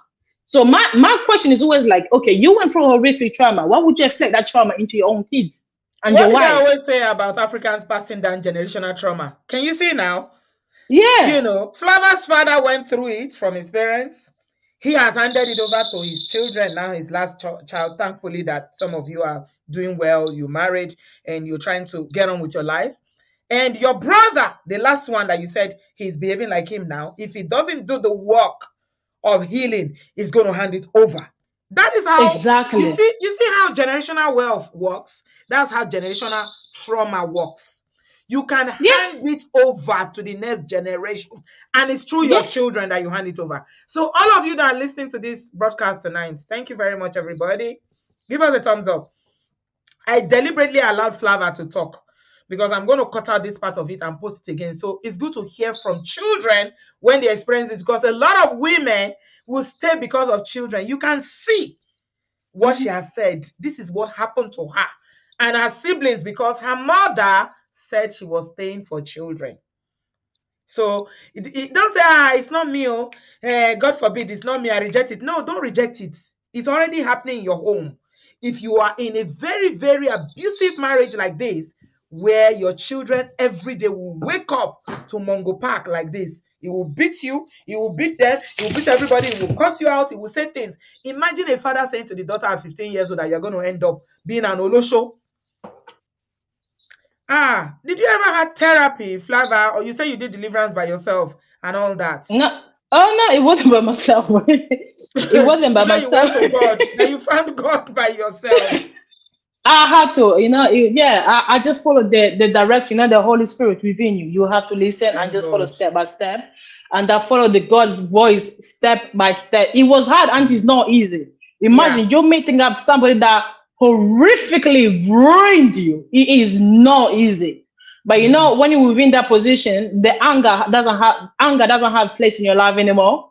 Like it's almost like God is telling you, you know what, I got you. Just I know I wasn't angry. You know, I was just listening to him, but then later when he started to confess, he also went through trauma, and I felt sorry for him. Instead of me hating him, I actually ended up feeling sorry for him, because you're looking like, okay, now you got 7 kids. They don't want nothing to do with you. You know, my children, they only just came to see him during my sister's wedding. You know, but do I want my kids to go sleep over his house? Absolutely not. He's going to do Bible study with them, Flava. It's going to wake them up. Auntie, no. Auntie, no. My husband would never ever allow that. He would never allow it, because my husband, he's been the front. And people like that don't have boundaries. He can beat your children as well. Let me tell you that. He can, if he has the opportunity. That's the thing. And I'm about to traumatize my kids. I'm not about to put them through that horrific situation, because he'll beat them up and say, what? Oh, I'm the granddad. Yeah. They always use that. Oh, I'm your father. Oh, I'm your granddad. Now, you know what I do? My husband will get him arrested. He won't think twice. This is what his children. Yeah, that is exactly. This is what you look at these innocent faces. Yeah, this is what they are going through now. It's exactly what you have described now that they are going. That was us, Auntie. That was us. So when I heard this story, and most of the time you took, and it resonates with me, because especially this woman, you just look at me like, this is what my mom went through, you know. And it got to a point where we actually, like, nobody was calling her anymore. because Yeah. everybody just became full of anger. They were like, "You let us down. You let us down." But when you actually look back and you look at her situation, it's like you feel sorry for her. So you can't cut the communication line with her because she was also traumatized. She couldn't run away either because Yeah. what back in the days it was normal. You know, in the culture, it's normal because if your husband beats you up, oh, it's normal for your husband to beat you up. He's your husband. You know, Yeah. that's why, until today, my daddy still got grudge because he never got the dowry money. No way. He wants to get Yeah. that. Auntie, he went to tell his village people. Yeah, you didn't get that. He didn't get dowry money. For you and your sisters. For me, because remember, out of 7 children, I was the first one to get married. Mm-hmm. I was the first one to get the troublemaker of the family. The big man for the family is the one that God before you know where you need to go. The same person said that you're going to turn to Olosho at 15. He wants dowry. What does he need your dowry for? Thank you. That's because and people are like, oh, you should give him his right. Now I sit down and go, which right is that exactly? Because they're like, oh, he's his right as Africans, their father must take the dowry. Why does he have to? Where does in the Bible say that your father must take the dowry? The only thing that it says in the Bible is the Rachel story, okay? What happened to Rachel? The dowry, I know we made it culture thing, but until today, he chases for that dowry money, auntie. Now, my husband got that dowry money. He can easily release it. But my heart has to be happy. Okay, you know what? Get the money. But until today, my heart is not convinced. I'm sorry, but I'm not convinced. You know what? God need to work on me on that part. No. If he really belongs to him. It. No. Forget about it. If I were you, please, you got 4 kids already. Move on with your life. Use the money to save for college funds for your children. Thank you. Thank you. Put it in an ISA for your children and save for their uni and for their first home that they're going to buy in the future. What's dowry? What's dowry? Yeah. He doesn't need no dowry. No. Oh, he wants the dowry man, and today he complains about the dowry every single time. If he calls me once in a blue moon just to check up on me, he'd be like, some people they even go married, and I was there, and I was the man of honor, and they gave me the money. Inside my heart, I'm like, keep going. But even my own children, I brought them in this country, they have never ever given me dowry money. And inside my heart, I'm also saying, you know what, God, you be the judge of that one, because me, I cannot answer this question. Because you know what? It's emotional blackmail. Don't fall for it, my darling. Do not fall for it. They're very smart people, auntie. When I mean they're sneaky, they're calculating, they always know what to say. And do you understand? They always know what to say. They're very manipulative people, and that's what makes them dangerous. They can get through your brain.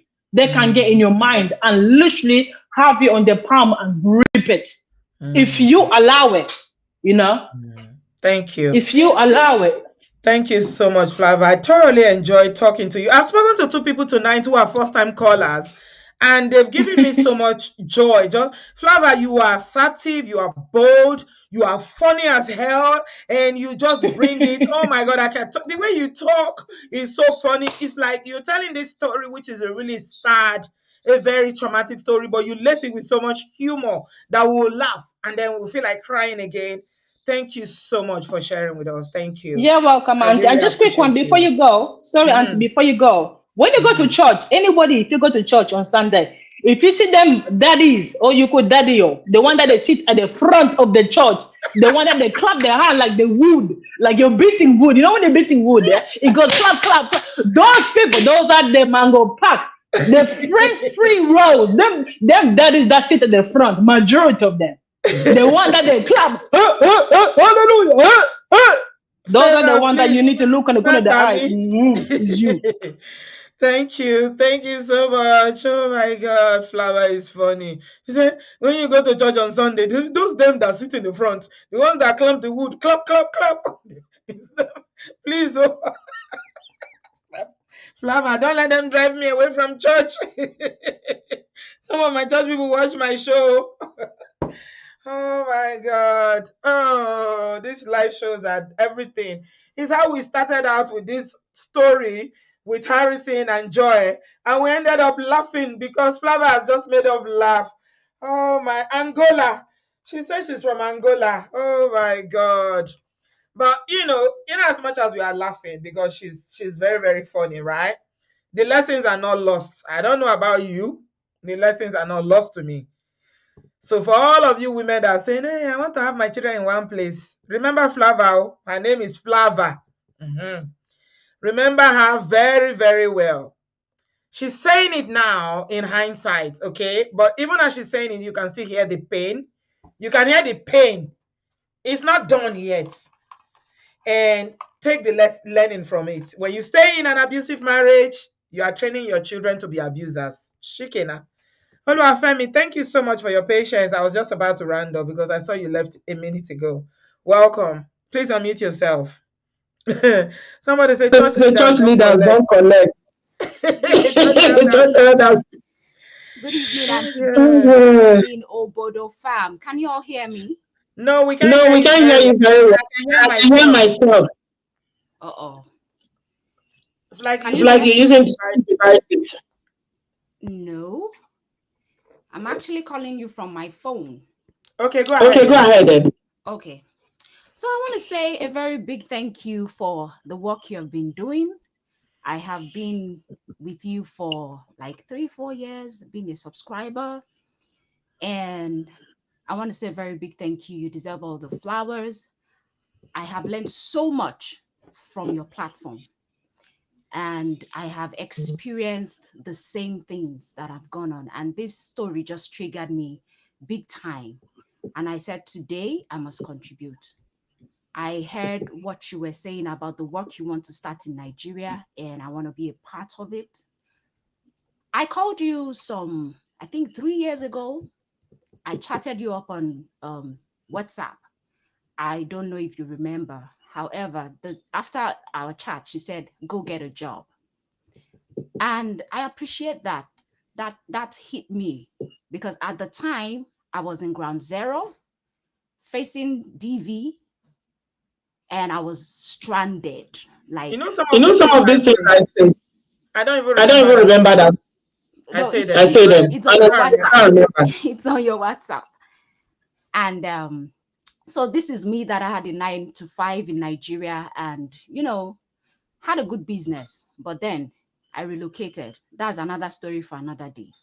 And I'm saying this because a lot of people are saying, leave the woman alone.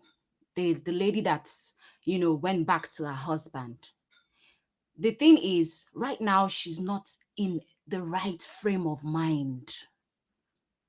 See, when I was in Nigeria, Auntie B, I had money. I had a fashion business. I was working in the oil and gas service industry.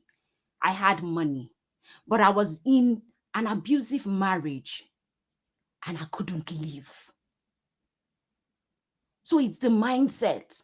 But when I came here, I had absolutely nothing, zero, no job, no money, no nothing.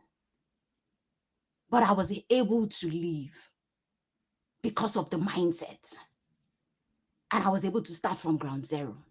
So whether the woman had a job or she doesn't have anything, I just want my contribution today is people should understand that DV has a lot to do with mindset. If you are going through any kind of abuse, whether spiritual, financial, emotional, physical, it affects your brain because your body generates a lot of stressors. I remember you, Auntie B, you said something about our stress bucket. And recently I was listening to a doctor that said, look, whatever kind of, if you put yourself through stress, it triggers your brain because a lot of things are sent to the brain and it affects the way you function. It affects the way you make decisions. And that's why a lot of women would go back because they're not thinking straight. And then I heard people talk about the one particular syndrome, I can't remember. However, I just plead with everybody, Mr. Harrison, the lady's sister, and Obodo Farm, and anybody that is listening to this, don't leave anyone that you know that is going through DV because they are not thinking straight. And to be your comment to me the day I chatted you up, I think just a few, you just said, what I would advise you is go get a job. That triggered me big time It was as if somebody poured cold water on my face. Do you think you are still in Nigeria that you have a job? You have nothing. Auntie B, today I am out of that marriage. I think there was a show you did, and somebody mentioned, oh, if you're in America and you're going through DV, there are places you can call. I think I heard YWCA. I took note of that. See, YouTube is my university. I took note of that. And I went there, I complained. I said, look, I need to get out. They said, oh, you have to stay in a shelter. Meanwhile, your comment made me start a business from the house I was living. And this man could not bear me do a business. He brought me here so that I would not have anything, and then he would deal with me big time. However, I started making hair in the basement of the house that he bought. I'm still coming back to share my story, Auntie B. When this man finally found out that I started this business, because he came to Nigeria, he went back to Nigeria, I started the business. When he came back, he was upset. And then he told me, he said, look, you are going to be paying $1,000 for using the basement for your business. I'm like, that was it for me. That was just He wants to rent you the basement. Yes. And the mortgage is 1,200. So I'm cuckoo paying the mortgage of the house now. I'm still coming back to share my story. Finally, when I left and we went to court, oh my God. If you see the phone calls from Nigeria and everywhere, I'm telling you, I'm not there, but it was as if I was in Nigeria. It was crazy. A lot of things happened. At the end of the day, Auntie B, someone very close to me, we were having a discussion, and this person said, well, I will not say you should not leave. You can leave, but know that it is the woman that carries the shame when she leaves. And I'm like, wow, really? And that triggered me. I told the person, I said, look, I might be pained, I might be traumatized, I might have been wounded to the point that now I am scarred. But ashamed? No, I am not. And that triggered me to write a book. The title of my book is Scarred and Unashamed. A lot of women going through this in Nigeria, they have been judged, they are ashamed because of the stigmatization. Who will marry you after 5 children? I need any woman listening to me right now. It's not the end of the world. Even if all you need to do is believe that you can come out and God will make a way. Auntie B, YWCA helped me out. I am where I am today. Initially, they said they will put me in a shelter. I said, oh, I have a business. And my children were not raised to live in a shelter. I let them be. Fast forward, when police came and picked him out of the house, guess what this dude did? He sold the house right under my nose because the house was not in my name. I will come back and share my full story. At that time, I was told to leave. In fact, they did open house with me and my 2 children. I was traumatized. Anxiety, left, right, and center. At the end of the day, 2 weeks before I was told to leave, I got a call. Anybody that says there's no God, that person is a mad person. 2 weeks before the eviction date, before I was told to leave, because I chose not to fight. I chose not to fight for the house. I heard in my spirit, let it go. This is after losing 2 houses in Nigeria that we built, that he sold, didn't give me a dime. This is 11 years of marriage. I left, and 2 weeks to my leaving, YWCA called me and said, okay, now we can do rental for you as long as you can pay for your rent. I said, I will be able to pay. Thank God I had a business running. Auntie B, YWCA said, just because I didn't even have credit at the time. I didn't have nothing. I didn't have credit. YWCA said, okay, we'll give you a note. Go and look for a house. Act like you've not been in this, like you are new here. That was how I went. Looked for a place. All I did was to show them my bank account. And they looked at it, and that was how they what do they call this thing? I was approved to rent a place.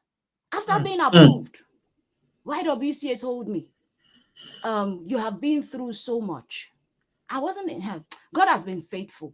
YWCA told me, you have been through so much, mentally, emotionally, and everything. We know you have the money. However, our new housing policy says that we will be paying 75% of your house rent, while you pay 25%. And then as we monitor you, I had a risk. They opened a risk management table for me, Auntie B, helping me manage all my Protocols are shifting in your favor. Yes, Because Oluwa is involved. I'm telling you, at the end of the day, 3 months later, I think the economy was crazy. A lot of things were happening. They came back and said, how are you feeling? I said, look, business is not coming as usual. However, I'm able to pay some of my bills, but I don't know if I will still be able to pay my rent. Guess what these people did? They extended it. Long story short, they paid my rent for 1 year. Hey! And this is me. Now this is 1 year past, and I am here. Paying my rent, doing everything as God will have it. I will come back and give you my full story. But I'm saying this to say to people, to women, just believe in yourself. I didn't have kobo, 1 naira. I'm sure if I was in Nigeria, maybe I don't buy by now with everything going on. So I say all this to say, Auntie B, I'm 100% in. This is my first time of calling. This story triggered me. I wish we had places, places like YWCA, House of Root, people that help women like this. I am somebody that have gone through this today. And to be, in addition to my business, I am doing life coaching. I talk to women who have been through. That's the only way I can give back. It's not like they are paying me big money. I even use my business to speak to women who are going through issues. And I am 10 toes deep. If you need me to talk to anybody, I am right here. I am ready to join this idea, this thing, this project that you're starting, because so many women are crying in silence. That's just my contribution. Thank you for hearing me out. Thank you. I appreciate you. I appreciate Obodo Farm. I have learned so much, and I am grateful. Thank you so much, Ayodele. Really appreciate you. That's a very, very lovely testimony. And I pray that the God has done it for you will continue and you will move from glory to glory. See, because I interact with so many people, both on email, on WhatsApp, on Instagram, I don't even remember. They say, Auntie B, you told me this. I don't forget. Me won't see alone.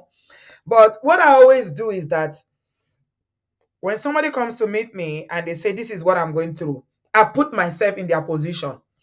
And the advice I will give myself, if I were in that position, is what I will give them. So she said, I told her to go and get a job. She was a woman that was working in Nigeria, making money. All of a sudden, in the diaspora, stranded in a Mongo Park marriage.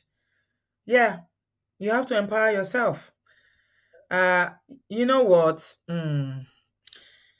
God, God is real and he answers prayers. Oh, honestly, he does answer prayers. So I wish you the very best of luck, Ayo.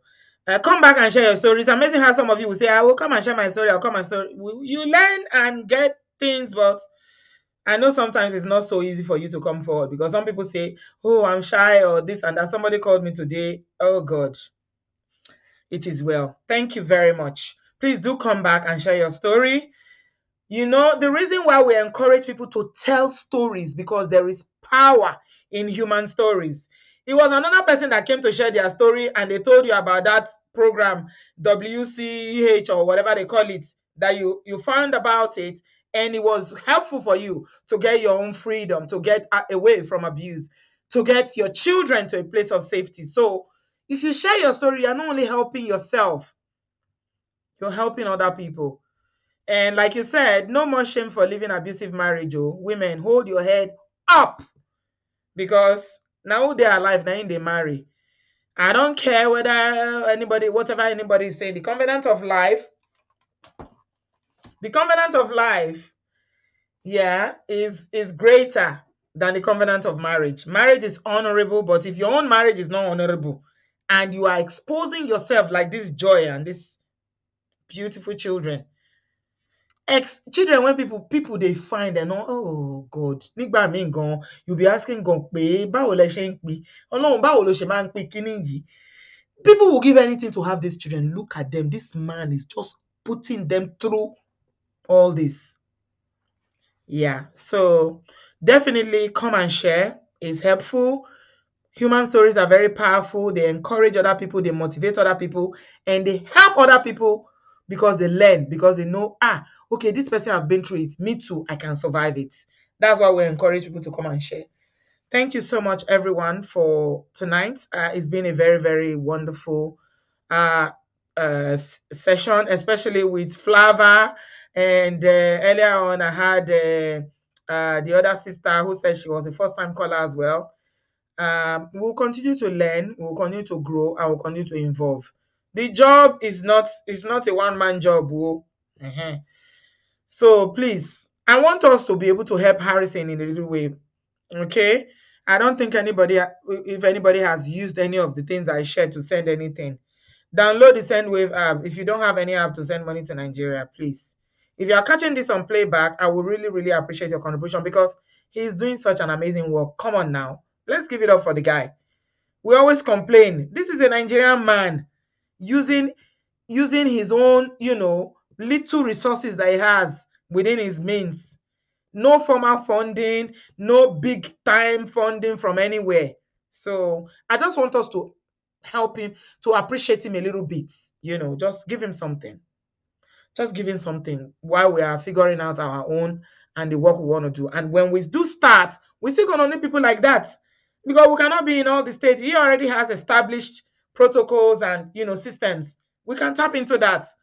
It's going to be collaborative work. We have to collaborate with the people that are already on ground, because they already have systems and structures in place that we can tap into. So yeah, we're going to be speaking to Harrison. Please reach out to me and send something so that we can just bless him. If he's been doing a lot, to be honest, this is not the first time. I've heard his name over and over again on social media, but let's just encourage him.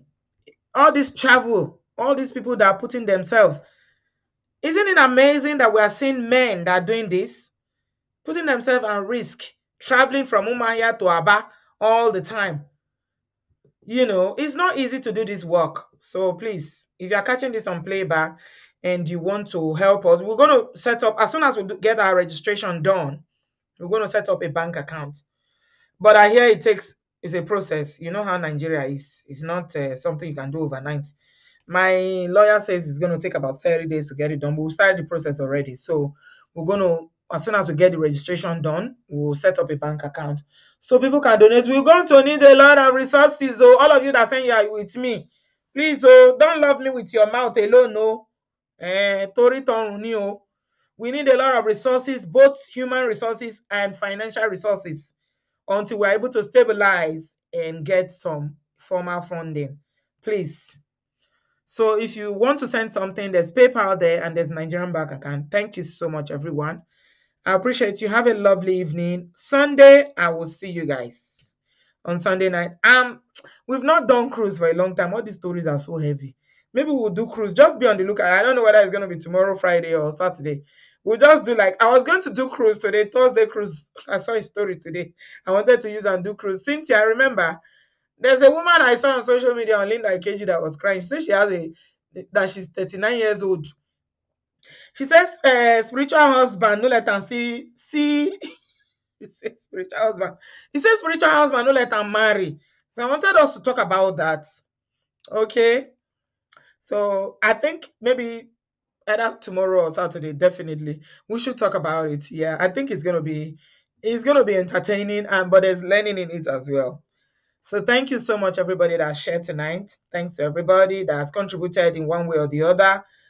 Now God work with a duo, and the reward is plenty. Is plenty. Do not let us be tired. Let's not be tired. The Bible says we shouldn't be tired or weary of doing good. It's God that is the rewarder, and He will reward us abundantly. Thank you so much. Brother Ben, thank you. Brother Ben said, good job, Auntie B. You're a prophet on a mission. Oh, shit. You see, as church people take collect just now. So, Brother Ben, leave me. Oh, I know one day for front. Church people collect just now. No one collects. Thank you, everyone. I appreciate you. Thank you. There's been so much enthusiasm. There's so much support. People reaching out and say, I want to be in this. I want to be involved. We are looking for people who can write big English to all these big people that give money to foundations and, charities in Nigeria. Okay? We want to get safe houses for people to be taken to. Because if there was a safe house now, even if it's not in Abia State, if let's say, for instance, we have a safe house in Asaba. Okay, we can get her there with the children. It's always better for the safe house to even be somewhere far from where you are. So if we had a safe house in Asaba, Joy would not even be in Umuahia. Or as we speak, she will be in that safe house. So that's what we are looking to do. There's a lot of work that we need to do. And I need everybody to collaborate. If you are passionate, this is how you change the world. Okay? You have to change the world by little step, one person at a time. We're going to do, create so much awareness about DV in Nigeria, the impact of DV on children, on women, on the whole family.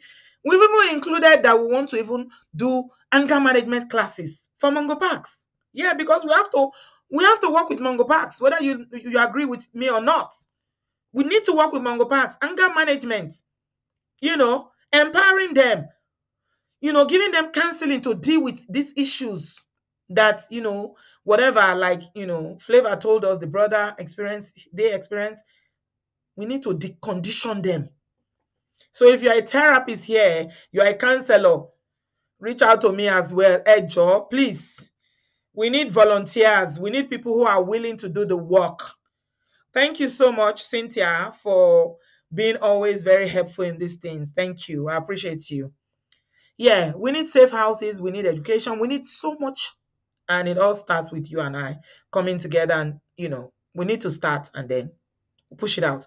If you are a web developer, lastly, before I sign out, if you know how to develop the web, you know how to create website, we need a website. Okay, I've already paid for the registration. I don't want to pay for it. If we can get somebody to volunteer to help us develop a website, please reach out to me. Okay, I need somebody that can volunteer to help us, host, not pay for the hosting of the domain, but create a website. Because if we are going to show up, and we're going to show up, we need to show up correctly.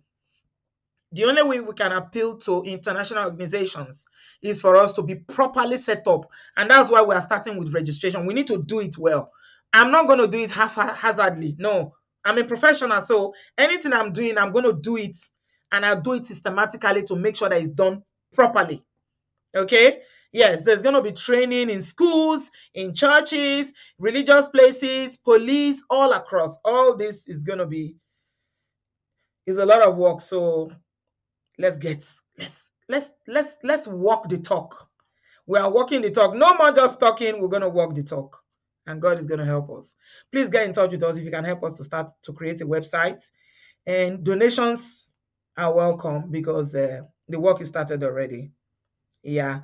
Cynthia, thank you. I wrote the objective today, sent it to Cynthia, and she just, made it better. Oh, two heads are better than one. God is good. Thank you, everybody. And I'll see you soon. Yeah.